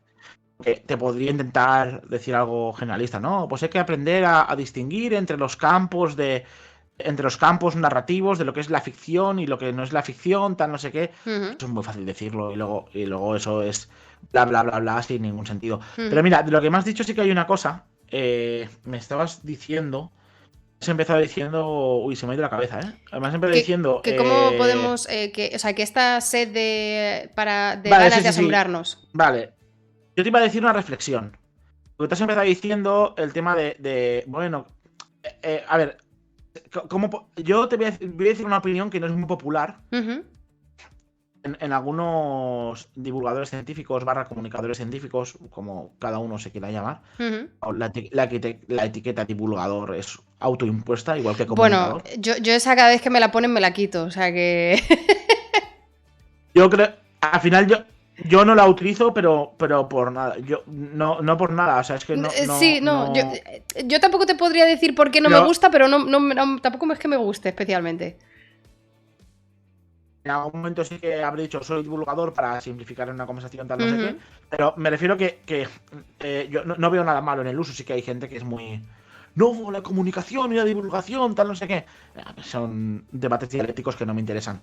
Pero lo que sí te iba a decir es que una opinión que yo tengo que no es muy popular entre algunos comunicadores / divulgadores / como se quiera llamar cada uno, que yo conozco, que yo mantengo que este problema no se puede solucionar con comunicación científica o con divulgación científica. Al final, este tipo de cuestiones es imposible que mediante la comunicación tú no vas nunca a educar al 100% de la población. Es imposible. Ni a una gran mayoría de la población. Yo creo que la función de la gente que se encarga de divulgar conocimiento, divulgar formas de pensar o divulgar cómo no caer en estas cosas, es mantener una especie de luz de luz ahí y de mantener esa intentar que cada vez sea más grande, pero no está en nuestras manos actualmente llegar al 100% de la población. ¿A dónde voy con esto? Que el problema de las pseudoterapias no se soluciona ni educando a la gente a distinguir entre fantasía de un libro y fantasía y pseudoterapias. Creo que está en forzar los cambios legislativos y forzar a que ya se cumplan las leyes que ya hay. Por eso yo sí que dedico gran parte de mi esfuerzo en temas de comunicación, científica y no científica. Yo escribo de cosas muy variadas. Pero realmente en el tema de la comunicación científica, de temas de pseudociencias, hace años que no estoy tan activo. Donde sí que sigo activo es en el tema del activismo. Me reúno con políticos, me reúno con gente, organizo cosas, intento hacer acciones que creo que te pueden tener impacto en prensa para luego mover los cambios políticos. Porque para los políticos, si no sales en el periódico, no existes. No. Entonces, yo creo que eso es lo que yo he intentado aportar en estos años. Estos años, yo lo que mayormente he hecho en la Asociación para proteger enfermos de terapias pseudocientíficas es intentar organizar acciones que yo creo que pueden tener impacto en prensa, que es lo que yo sé hacer. Porque, honestamente, yo creo que, aunque teóricamente sí que se puede hablar mucho de cómo distinguir unas cosas de otras, la realidad es bien diferente. Es que al final, porque la teoría es muy bonita, pero luego cuando entras... A mí hay una contraposición en el estudio del conocimiento científico que me interesa mucho. Es la visión contrapuesta de muchos filósofos de la ciencia frente a la de muchos sociólogos de la ciencia. Y yo estoy más del lado de los sociólogos de la ciencia, más que los filósofos. Muchos filósofos de la ciencia que yo he intentado leer, seguir, incluso algunos en España que dicen ser o creen que son, o incluso son realmente algo mediáticos. Yo, pues, a lo mejor es que soy muy tonto y no acabo de entender muchas cosas, pero yo, trabajando en el mundo de la ciencia en el otro, he visto que muchas de las cosas que se proponen o dicen realmente no son así. En cambio, la visión de los sociólogos de la ciencia básicamente mantiene que la ciencia se ha hecho por personas y se estudia desde pues un poco desde la... Hay mucho estudio dentro de la sociología de la ciencia de la autopercepción del científico de que cree él que es la ciencia, ¿vale? La ciencia realmente no es algo tan... Muchas veces no es algo tan... No hay un método científico, por así decirlo. Eso, de hecho, algo común con los filósofos de la ciencia, que hay muchos que lo han desarrollado muy bien, que no existe un método científico único. Y muchos de los avances que se han producido, incluso se han producido por cosas que no son muy científicas. Por ejemplo, cuando Pasteur mantuvo que la generación espontánea no era posible, ¿vale? Lo mantuvo no porque sus experimentos corroboraran lo que él decía, porque sus experimentos, de hecho, sí que aparecían en los entornos sellados, sí que aparecían cosas, pero él decía, no, esto es imposible, son contaminaciones. Es decir, ad hoc explicaba lo que ocurría. En cambio, Paulet, que era el que defendía en ese debate la generación espontánea, él se ceñía a lo que daban los experimentos. Y era que sí que había generación espontánea. Claro, pero por entender un poco a qué te refieres con que no existe un método científico, ¿te refieres a que no hay una dirección única para...? No hay un único método científico. Hay como pasos que tú sigues, hay pasos que tú haces, hay inercias que tú en tu laboratorio se siguen porque han funcionado para obtener cierto conocimiento. Es decir, y luego dentro de todo esto, a nivel teórico, ni siquiera hay un único método científico. En función de la rama que estás. Hay campos del conocimiento, por ejemplo, que no son replicables. Por ejemplo, y siempre está la gente... Siempre la simplificación que hace el científico promedio del tema de replicabilidad, tal, no sé qué, que yo misma la hago en mi libro, o sea, para explicar un poco algunas características generales. Pero, por ejemplo, en cosmología hay muchas cosas que no son replicables. Tú no puedes, ¿sabes? O sea, se puede intentar hacer un modelo para ver, pero tú no puedes... Tienes un único evento, es decir... Claro, pero entonces, creo que entiendo un poco por dónde vas, pero... Es que además esto es un tema que hemos debatido mucho aquí en este streaming, de qué es una ciencia, ¿no? ¿Qué es la ciencia? O qué disciplinas pueden clasificarse como científicas, que siguen o están bajo un término de método científico. Y una de las cosas que sí estamos mayoritariamente de acuerdo es... aunque puedas acercarte por diferentes vías y por diferentes ángulos, digamos que al final las evidencias científicas te confirman o te rechazan una hipótesis, dentro de, obviamente, la posibilidad en la que puedas replicar el experimento, hacer los modelos, que ya sabemos que todo eso tiene muchísimas limitaciones porque te llevas una línea celular de un laboratorio a otro y se comporta de manera diferente, pero porque no entendemos muchas cosas. Pero no solamente eso, por ejemplo... hay un libro que yo recomiendo bastante que se llama El Golem, varios libros llamándose El Golem, pero es uno de unos sociólogos de la ciencia, si alguien lo busca lo encontrará, Ujú. en el cual se relatan algunos experimentos, por ejemplo, que no eran replicables, ¿vale? Pero por diferentes motivos en Claro. biología. Ujú. Por ejemplo, puedes tener una persona que sea tan buena en una técnica, ¿vale? Ujú. Que sea el único capaz de replicar un experimento, Ujú. ¿vale? Puede ocurrir perfectamente. Que sea la única puta persona en el mundo que puede hacer ese experimento. Por lo tanto, no es replicable por otro laboratorio, Ujú. ¿vale? Puede ocurrir perfectamente. Entonces, al final, lo que quiero decir con esto, que me estoy yendo un poco por los cerros de Úbeda, ¿vale? Es que al final, con el tema.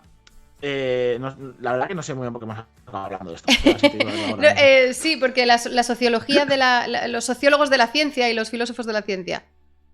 Sí, pero eso te lo estaba diciendo por otro debate que había ahí de fondo. Ah, sí, vale. El tema de la comunicación, de si se puede llegar al 100% o no de la población. Ujú. Al final, teóricamente es muy bonito decir, no, pues vamos a llegar a... Eso me pasó, por ejemplo.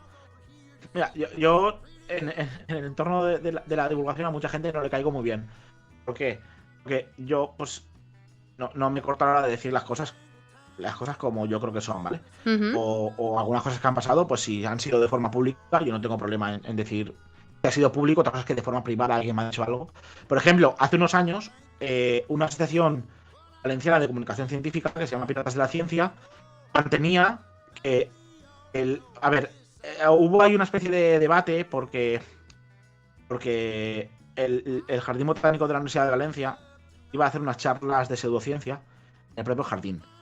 Entonces, algunas personas de mi entorno y yo, o sea, pues pusimos un poco de grito en el cielo, hicimos un poco de escándalo público, y Piratas de la Ciencia, que era la asociación esta, pues dijo que no le parecía bien cancelar las charlas de pseudociencia que iba a organizar el Botánico. O sea, pseudociencia me refiero en plan difundir pseudociencias como si fueran verdad. Ujú. Una entidad pública. Entonces, Piratas de la Ciencia, no, que lo ideal era que se ocurriera y nosotros fuéramos allí a debatir con ellos. Y no. O sea, yo creo que justamente ese tipo de mensajes confusos no ayudan, porque para empezar los charlatanes le llaman así por algo. Hablan muy bien. Y por otro, de ese público alguien se va a quedar con la idea de que eso funciona. Ujú. ¿Vale? Porque es muy bonito decir que si explicas bien la gente te va a entender. Pero la gente no actúa habitualmente por motivos racionales.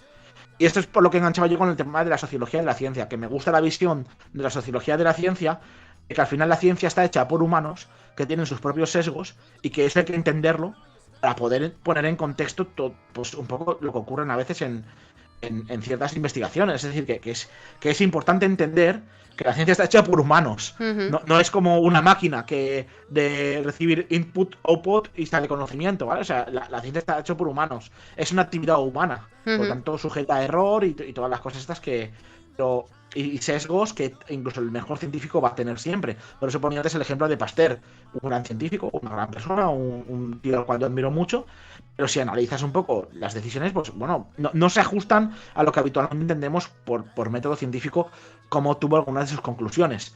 Ujú. Porque ignoró las evidencias, o sea, porque él estaba seguro de que lo que le obtenían no podía ser cierto. Ujú. Entonces, ¿a dónde voy con esto? Que al final, en el debate este que ocurrió con el grupo este de divulgadores, al final lo que pasaba era que aún hay gente dentro de la divulgación científica que mantiene que esto se soluciona con debates, educando a la gente. Yo sostengo que no. Yo sostengo que después de años de pelearme con instituciones, de años de intentar hablar con gente, de años infiltrándome en centros, de ver morir a gente, todo esto, al final yo creo que la clave está en que al final la comunicación es necesaria, los movimientos, diferentes tipos de movimientos escépticos o luchan por los derechos de los pacientes, como en el que yo mismo formo parte y esto, son importantes.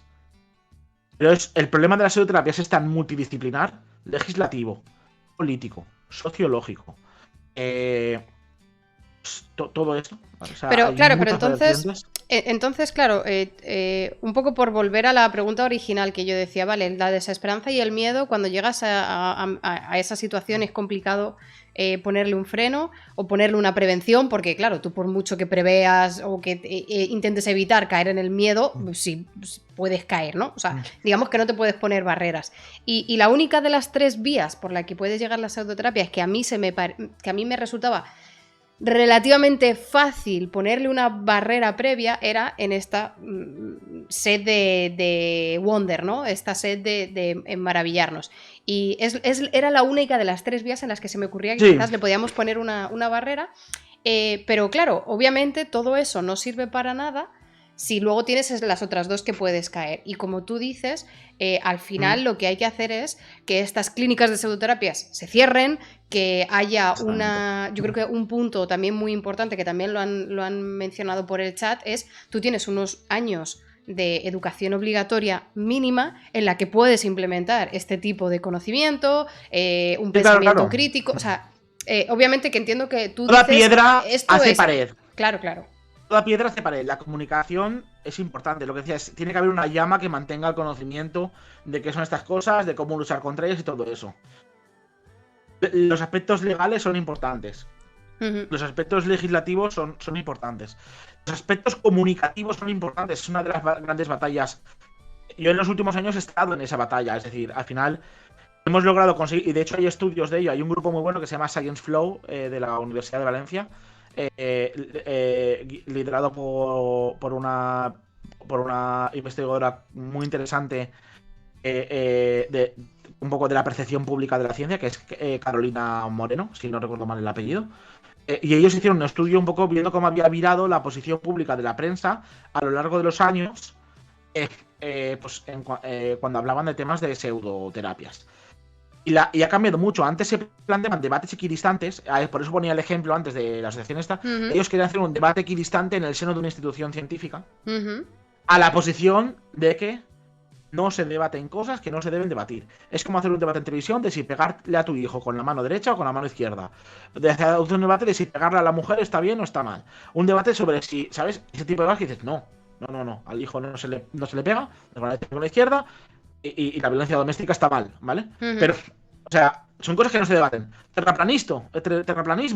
Vas a hacer un debate a la hora de contar las noticias del tiempo bajo la perspectiva terraplanista, y no se puede. O sea, hay cosas que no se pueden. Por lo tanto, no hay debate posible sobre si una estafa funciona o no.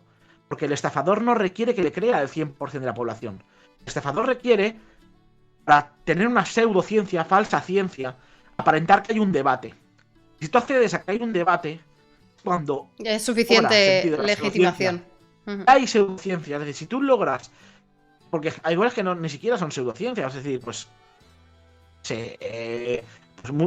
las teorías de la conspiración no son pseudociencias, es otro campo, o es una cosa muy diferente, aunque la gente a veces lo mezcla sin entender muy bien por qué. Pero las teorías de la conspiración no pretenden aparentarse ciencia, pretenden aparentarse otra cosa, ¿vale? Pero claro, o sea, para que haya la apariencia de que hay ciencia, tiene que haber la apariencia de que hay un debate científico detrás. Si tú le quitas eso, le has quitado un campo de acción importante. Entonces, por eso es un problema multidisciplinar. Se soluciona intentando educar a la gente a distinguir esos ámbitos narrativos que tú decías, que es ficción y que no es ficción. Pero se hace con nuevas leyes, haciendo cumplir las leyes que ya hay. Estos centros son ilegales. En España hay unos 18.000 centros de estos. Pero son ilegales, no cumplen con la ley de centros sanitarios. ¿Por qué no se cierran? Porque la administración no pone recursos para hacer las inspecciones. Por eso no se cierran. Y algunos están abiertos a 100 metros del Parlamento español. Hay un centro, yo estuve ahí una vez. Es decir, que están de forma pública y evidente. Entonces, y una cosa muy importante que quería decir es que toda persona, yo incluido, y llevo años en el mundo de las pseudoterapias, puede caer en una pseudoterapia, una pseudociencia. Todo el mundo. Watson era seguidor de pseudociencias raciales. James Watson, el co-descubridor de la estructura del ADN. Collins, el codirector del proyecto Genoma Humano del Consorcio Público, creacionista. O sea, no te estoy hablando de que sea muy religioso. en ciencia hay mucha gente muy, muy religiosa. Y es compatible, aunque la gente no entiende muchas veces por qué, pero es compatible. La gente no es racional 100% en todas las cosas. Yo conozco grandes científicos que son muy religiosos. No es mi caso, que soy completamente ateo. Pero conozco muchos científicos muy buenos, a los cuales respeto y admiro, que son muy religiosos. Pero Collins va un paso más allá, no es que sea religioso, es que es creacionista. Trabajando en el ámbito de las ciencias de la vida. Y es un tío que ha hecho mucho por su campo de conocimiento, pero no deja de creer en pseudociencias. Karim Mullis, el descubridor de la técnica, bueno, de la PCR para usos, bueno, las modernas técnicas de PCR, pues aportó el conocimiento necesario y un poco el desarrollo técnico para poder hacerlo, y ganó el premio Nobel por ello. Estoy poniendo ejemplos de premios Nobel, este señor mantenía que existían extraterrestres que le visitaban. Ya no sé si a lo mejor por algún tipo de problema mental o por algo, supongo que sí, porque él sí que afirmaba tener esos contactos. Entonces, cualquier persona puede creer cosas muy locas. O sea, pero locas. yo esto lo he dicho muchas veces aquí en el canal. Tener el título de una licenciatura en ciencias biológicas o tener un doctorado no te hace, o sea, no te otorga el don de distinguir la verdad de la mentira, la estafa de la terapia. O sea, obviamente te da te requiere una formación, te requiere unos conocimientos y te exige pasar ciertas pruebas dentro de tu campo. Y muchas veces esos son herramientas suficientes como para que te disminuya la probabilidad de caer en una pseudoterapia o una pseudociencia, pero no te hace inmune, y mucho menos cuando estás en un campo bastante lejano del tuyo de rutina. Y de hecho, entender ciertas cosas como un fenómeno sociológico ayuda a entender por qué pasan algunas cosas. Por ejemplo, el tema de los médicos que dan pseudoterapias o de los colegios de médicos que las respaldan. No te estoy hablando de que haya un outsider que practica sus mierdas en su clínica. Que hay colegios de médicos como el Colegio de Médicos de Valencia. Tiene a gente en su junta como es Rafael Torres, que tiene un centro de terapias, pero es que no solamente es que de pseudoterapias, no solamente es que él está en la junta de ese colegio de médicos, sino que el colegio de médicos abiertamente está a favor de que los médicos practiquen pseudociencias. Y dices, ¿por qué? Que los colegios de médicos son organismos gremiales que defienden a un gremio, y al final hay unas votaciones detrás y hay motivos políticos que hacen que ocurran ciertos posicionamientos. Ocurre en colegios de médicos, ocurre en instituciones sanitarias o científicas como en la Organización Médica Colegial, ocurren en revistas científicas de primer nivel que a veces han publicado auténtica basura porque cada una de las personas que hay también tiene sus sesgos. Entender esto como un fenómeno sociológico, no como científico, no es un paladín por la verdad. Sí. O sea, somos gilipollas igual. Esa visión del paladín por la verdad o el paladín por el pensamiento escéptico a mí me da hasta cierto asco. Es decir, es como, bueno, o sea, nadie es un paladín. Y tú fíjate, yo siempre he intentado huir de cuando la gente alguna vez ha puesto algún ejemplo de algo que yo he hecho yo, tal no sé qué, y es como, no, tal no sé qué, yo soy igual de gilipollas que la persona promedio, que mi experiencia vital me ha llevado a hablar de ciertas cosas. Por cierto, dejo aquí una frase. Seguramente a lo mejor habré dicho alguna tontería a lo largo del vídeo. A lo mejor cuando he hablado de filosofía de la ciencia, sociología de la ciencia, habré dado algún dato mal o alguna visión que será errónea, seguramente, porque me equivoco y no soy un experto en esos campos, ni en ningún otro. Es decir, yo hablo de lo que veo, de lo que vivo, de lo que sé, ¿vale?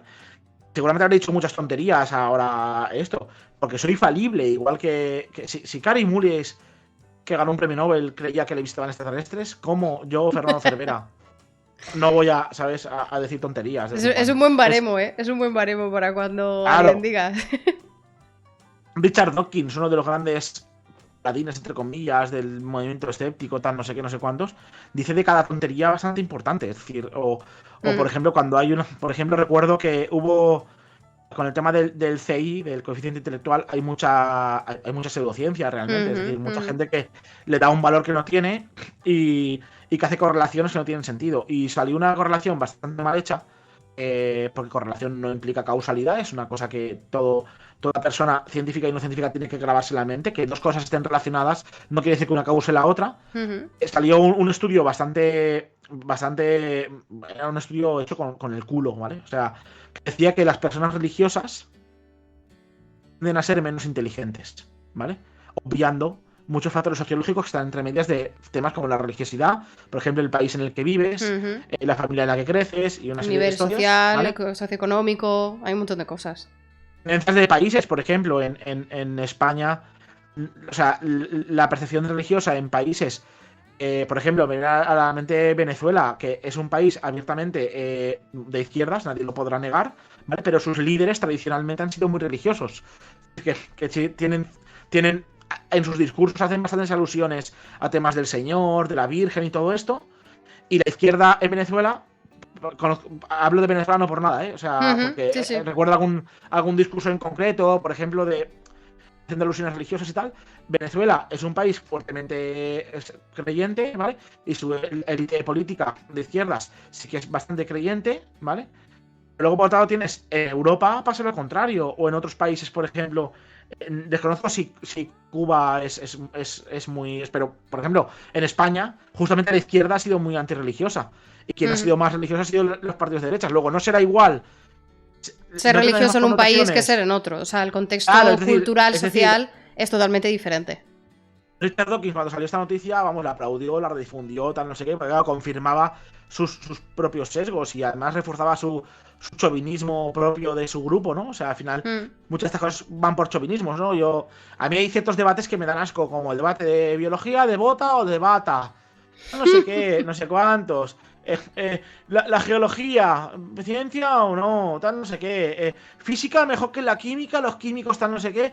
Digo, pero es que al final son debates estériles a reforzar tu sentimiento de pertenencia a un grupo. O sea, el universo le da igual, o sea, es como le llames tú al estudio de un conocimiento u otro. O sea, si Pero no además, hay una... además, volviendo un poco a lo que decías de que hay médicos que defienden pseudoterapias y que si entiendes el contexto social, cultural, político, mediático, que a veces Gracias por engloba... regresarme al tema. Gracias por regresarme al tema porque me había ido ya fuera.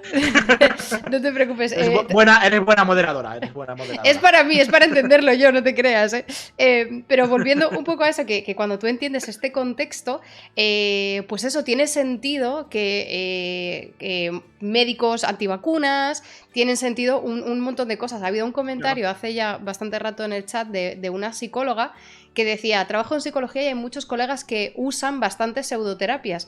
Y me ha recordado mucho a una charla que tuvimos también con Pablares, que es un streamer, él en realidad es fisio, pero aquí en Twitch hace streamings de charla y de música, y hablamos de la osteopatía, que es una pseudoterapia.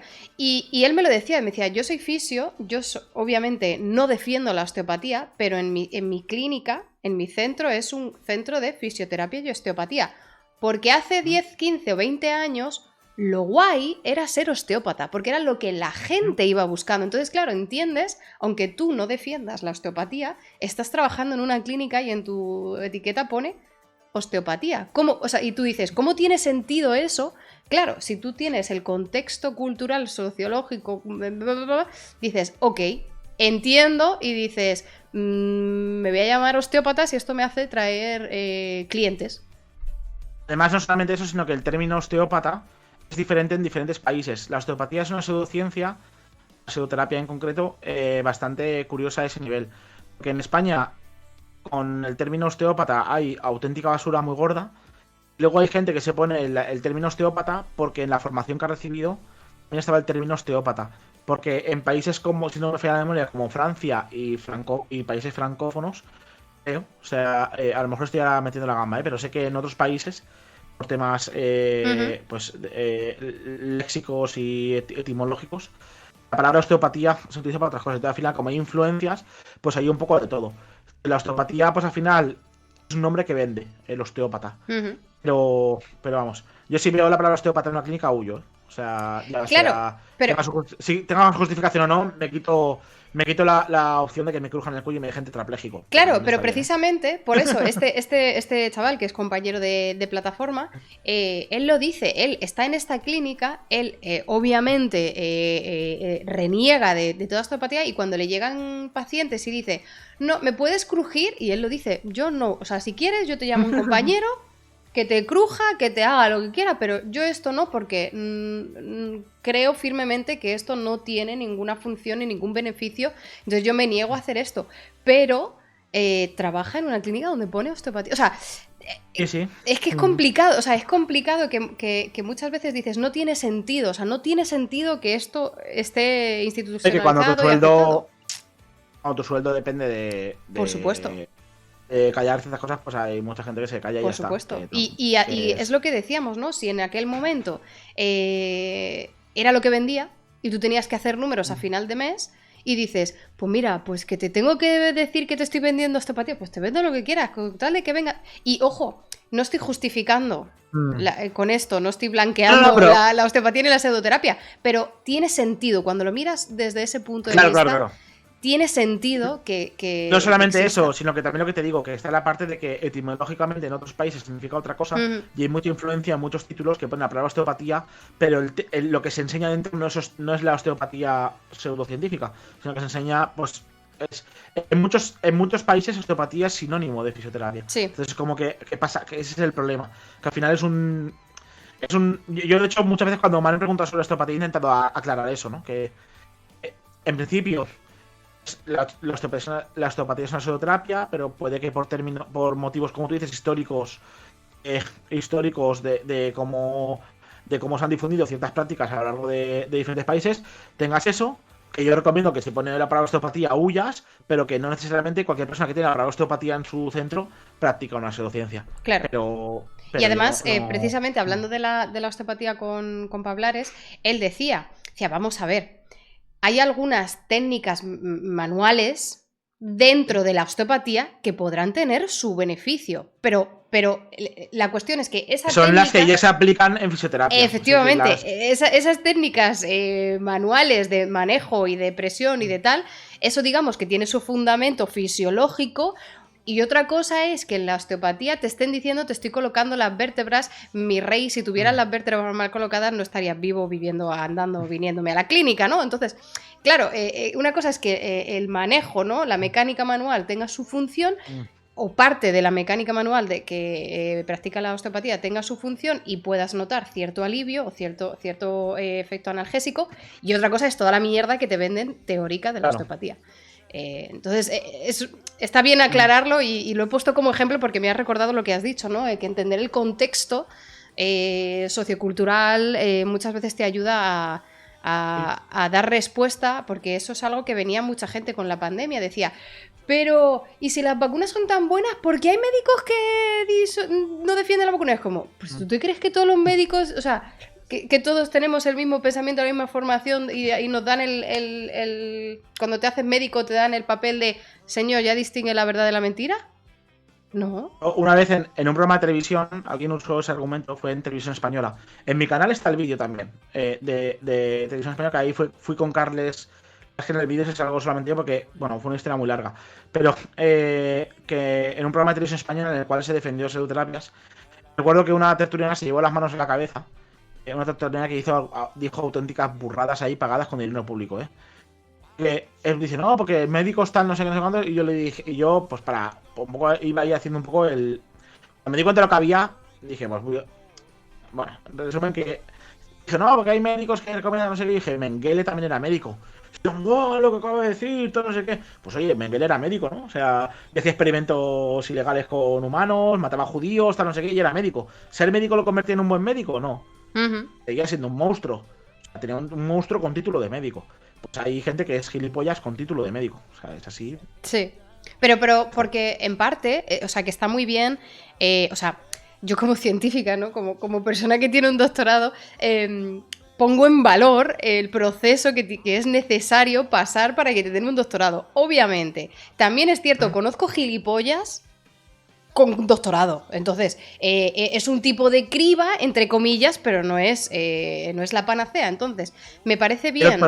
Hay doctorados en pseudociencia también, y hay doctores que creen firmemente en pseudoterapias y que las defienden y que las promueven y todo pero eso. A lo que me refiero es que está bien reconocer que del el número de personas que tienen un doctorado hay hay unas ciertas pruebas, ¿no? Que tienes como que pasar y demostrar como para acceder a eso. No quiere decir que todos los que tengan el doctorado tengan la verdad por bandera o tengan, yo qué sé, poderes yo no veo diferencia entre tener un... O sea, me refiero, o sea...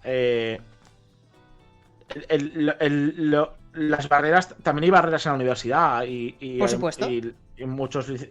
Yo creo que el problema está que al final hay que enseñar a la gente que alguien defienda algo no es relevante por los títulos pero, que tiene, ¿no? Déjame que termine la reflexión. Sí. Lo que me refiero es que está bien dar valor a una persona que ha conseguido un doctorado. Está bien porque obviamente está reflejando, digamos, un doctorado europeo estándar, digamos, de ciencia general. Has tenido que dedicar un tiempo, has tenido que aportar algo científico novedoso, has tenido que hacer una publicación. Digamos que está bien reconocer eso como un mérito. Ahora bien, esa persona no deja de ser persona, no deja de tener su sesgo, no deja de ser gilipollas y no deja de decir gilipolleces cada vez que se levanta, igual que todo el mundo. O sea, está bien reconocer el mérito de un título académico respaldado por una comunidad científica sin venirnos arriba de darle superpoderes a esa persona. Creo que está bien hacer esa reflexión. Lo mismo con el médico que ha hecho Correcto. MIR, que también son muchos años, o sea, no solamente son 6 años de carrera, sino que son 4 de especialización, es decir, un médico tarda 10 años en formarse. Hay pocas carreras, la única equiparable sería la del investigador científico que pasa por un doctorado y todo eso. Requiere 10 años de la vida de una persona para especializarse. Pero al final pues ocurre eso, que hay médicos que después de 10 años pues siguen vendiendo basura. Igual que con... Yo creo que al final, cuando me preguntan por esta cuestión, yo sí creo que tú dices al final, la escala educativa está bien que eso tenga un valor, es decir, que una persona tiene una carrera en un cierto campo, luego a lo mejor puede hablar de esos temas con mayor fiabilidad que gente que no tiene. Una persona que tiene un doctorado sobre el tema que hizo su doctorado, obviamente, tendrá mucho conocimiento, pero es importante también, yo creo que eso, ¿no? Que al final se ponga en valor, se haga hincapié en que lo importante es si unos estudios te enseñan o no te enseñan a pensar correctamente. Es lo que yo he hecho en falta, por ejemplo, en las formaciones universitarias, que al final no hay en muchos campos no hay una especie de... La universidad no te enseña a pensar. Tú puedes aprender a pensar dentro de la universidad, estás en el contexto adecuado. Tienes profesores que serán muy buenos en eso. En un doctorado también puedes tener, pero luego hay doctorados también nefastos, ¿no? Que tienes un jefe que es un sátrapa, que te hace firmar, hay gente que no corresponde, que tal, no sé qué. Entonces, al final, bueno, es un poco eso, ¿no? O sea, los doctorados y las carreras las hacen personas. Y los profesores o los guías en esos doctorados y carreras también son personas. Al final tienen sus propios eso. Te lo digo porque, por ejemplo, yo es una cosa que no he contado cuando he contado mi desarrollo personal, que tiene unos 7 u 8 juicios por hablar de pseudoterapias. O sea, yo como acusado. O sea, por decir, la homeopatía mata me ha llevado a juicio muchas veces. Decir esta frase, o las pseudoterapias matan. O sea, era una frase que antes no se podía decir en medios. O sea, cuando lo decías te ibas a un juicio. O sea, yo he tenido muchos juicios por eso. Y en uno de esos juicios, la persona que me acusaba era doctor con doctorado, o sea, tenía un doctorado, ¿verdad? O sea, un doctorado europeo, no sé qué, no sé cuántos, pero practicaba psicoterapias. Y él intentaba hacer en el juicio, ¿vale?, su título de doctorado, para argumentar que lo que él decía era cierto. Dice, oye, yo soy doctor, ¿eh? Bueno, pero ¿y qué era? ¿Doctor en pseudoterapia? ¿O era doctor? No, doctor. ¿Y la pseudoterapia que defendía estaba relacionado con su ámbito de doctorado? La medicina. Un doctorado biomédico, o sea, en temas biomédicos. Entonces, al final, pues bueno, al final es eso, ¿no? O sea, mira, yo por mi... lo pregunto porque yo tengo un doctor en alergología, o sea, tengo un doctorado en alergología, pero si a mí me hablas de una terapia contra la leucemia, pues a lo mejor entiendo bastante. Bueno, a lo mejor la leucemia un poco más porque es sistema inmunitario, pero de cáncer de próstata, pues a lo mejor no me entero absolutamente de nada. O sea, aunque sea biomedicina, puede ser un campo dentro de la medicina, un campo totalmente diferente. Claro, por eso decía eso, ¿no? Que al final, pues bueno, claro. O sea, que es porque luego al final, cuando tiras de muchas de las personas que crean pseudoterapias, ves algunos como Linus Pauling con 2 premios Nobel. No te estoy diciendo un doctorado cualquiera, ¿eh? 2 premios Nobel. poca gente que haya ganado 2 premios Nobel, ¿vale? Ujú. Entre ellos Marie Curie y pocos más, ¿vale? O sea, Linus Pauling fue el creador de la terapia ortomolecular que mató a Mario, que es el caso, inició la asociación donde yo estoy. Y él fue el creador. A él, en el cenit de su vida, creó un centro de investigación. Él mantenía que el cáncer se podía curar con vitaminas, hasta no sé qué, falseó resultados, sacrificó animales de un experimento de un doctorando suyo que no demostraba lo que él decía. Y era un tío que ganó un premio Nobel muy justificado en el terreno químico y un premio Nobel muy justificado fue el premio Nobel de la Paz. Proponerse a los ensayos nucleares y todo eso. Fue una persona que brilló mucho en los aspectos de su vida, pero en campos científicos creó el monstruo de la terapia ortomolecular que a saber a cuántas personas ha matado ya. Y ahí tienes casos como eso, como Linus Pauling. Te digo porque me he encontrado en muchos juicios, porque en muchos de los juicios que he tenido al final estas cosas salen, ¿no? Y te dice un señor, ¿no? Pero ¿cómo me va usted a decir que yo no sé? Si quien inventó, quien creó, es Linus Pauling, ganador de 2 premios Nobel. ¿Tiene usted 2 premios Nobel? No, es él sí. Te he simplificado mucho una conversación con un juicio, ¿no? Por parte de un abogado que me acusaba a mí, pero que puede ocurrir perfectamente, ¿eh? O sea, Entiendo. y Linus Pauling tenía 2 Nobeles, ¿eh? No es un moco de pavo, ¿eh? Para que lo tengáis otro como ejemplo, tener 2 premios Nobel no te libra de decir gilipolleces, gente. Eso cuando os digan, ¿pero qué gilipollez dice? Dice, pues no lo decía el Linus Pauling con 2 premios Nobel, lo voy a decir yo, gilipolleces. Faltaría más. Nada, estamos ya entrando en la fase final, ¿no? Yo me tengo que ir en Sí, breve, no, te iba a dar pie, porque sé que tienes cosas que hacer. Gente, contexto, exclamación contexto, tenéis sus redes y tenéis su canal de YouTube, os lo recomiendo un montón. También os digo que algunos vídeos de su canal, entrad, o sea, no es de chill, al menos a mí hay algunas escenas que no se me hacen de chill, pero igualmente creo que son necesarios e interesantes para, sobre todo, la gente que piensa que las pseudoterapias no matan o que las pseudoterapias son, bueno, cosas de jiji, jaja. Echadle un vistazo a los vídeos de su canal porque seguramente os cambie vuestra opinión. Y nada, muchísimas gracias, Fernando. Te dejo que hagas una última reflexión o un último comentario y te dejo libre. Y muchas gracias por venir. No, nada, muchas gracias por el spam final. O sea, a mí me gusta mucho la palabra spam. A mí durante la carrera me llamaban algunos amigos el rey del spam. Yo me iba por ahí haciendo spam de todo. Entonces, muchas gracias por el spam. Y la única reflexión, me voy a despedir con la frase que yo creo que es más importante que se quede la gente. Que me ha valido ir a juicios bastantes veces. Las pseudoterapias matan. O sea, es algo tan sencillo como decir las pseudoterapias matan. Mucha gente ha ido a juicio por ello. Yo no soy el único. Hay mucha gente que... Emilio Molina, Elena Campos, que es la presidenta de la asociación, la actual presidenta de la asociación donde yo estoy. Mucha gente ha ido, periodistas también. Bryce Cedeira he coincidido con él en un juicio, uno o dos, en un juicio. Y al final, cuando hay tanta resistencia, que se diga una palabra, porque hay muchos intereses. Mira, al final, muchas veces, para saber si existe una norma no pública de algo, o sea, la mejor forma de intentar ver si existe o no algo, o una presión pública de algo, o una presión de algo, es intentar ver qué pasa si te la saltas. A mí me sorprendió tener que ir a juicio por decir algo tan obvio como las pseudoterapias matan. La homeopatía mata, la terapia ortomolecular mata, porque fumar mata, y es algo aceptado. Pero decir la homeopatía mata te puede llevar a un juicio. Y de hecho, tiene bastantes por ello. Pero muchas gracias por vuestro tiempo. Y nada, eso. Nos vemos por mi canal si queréis, ¿eh? Ahí os dejo el spam final. Por supuesto, por supuesto. Ahí lo tenéis, le podéis seguir en su Twitter y en su canal de YouTube. Fernando, de nuevo, muchísimas gracias. Estamos en contacto y nada, mucho ánimo con todos tus proyectos. Muchas gracias, abrazos de luz de Venus para todos y nos vemos cuando queráis. Un besazo, chao, chao. Hasta luego.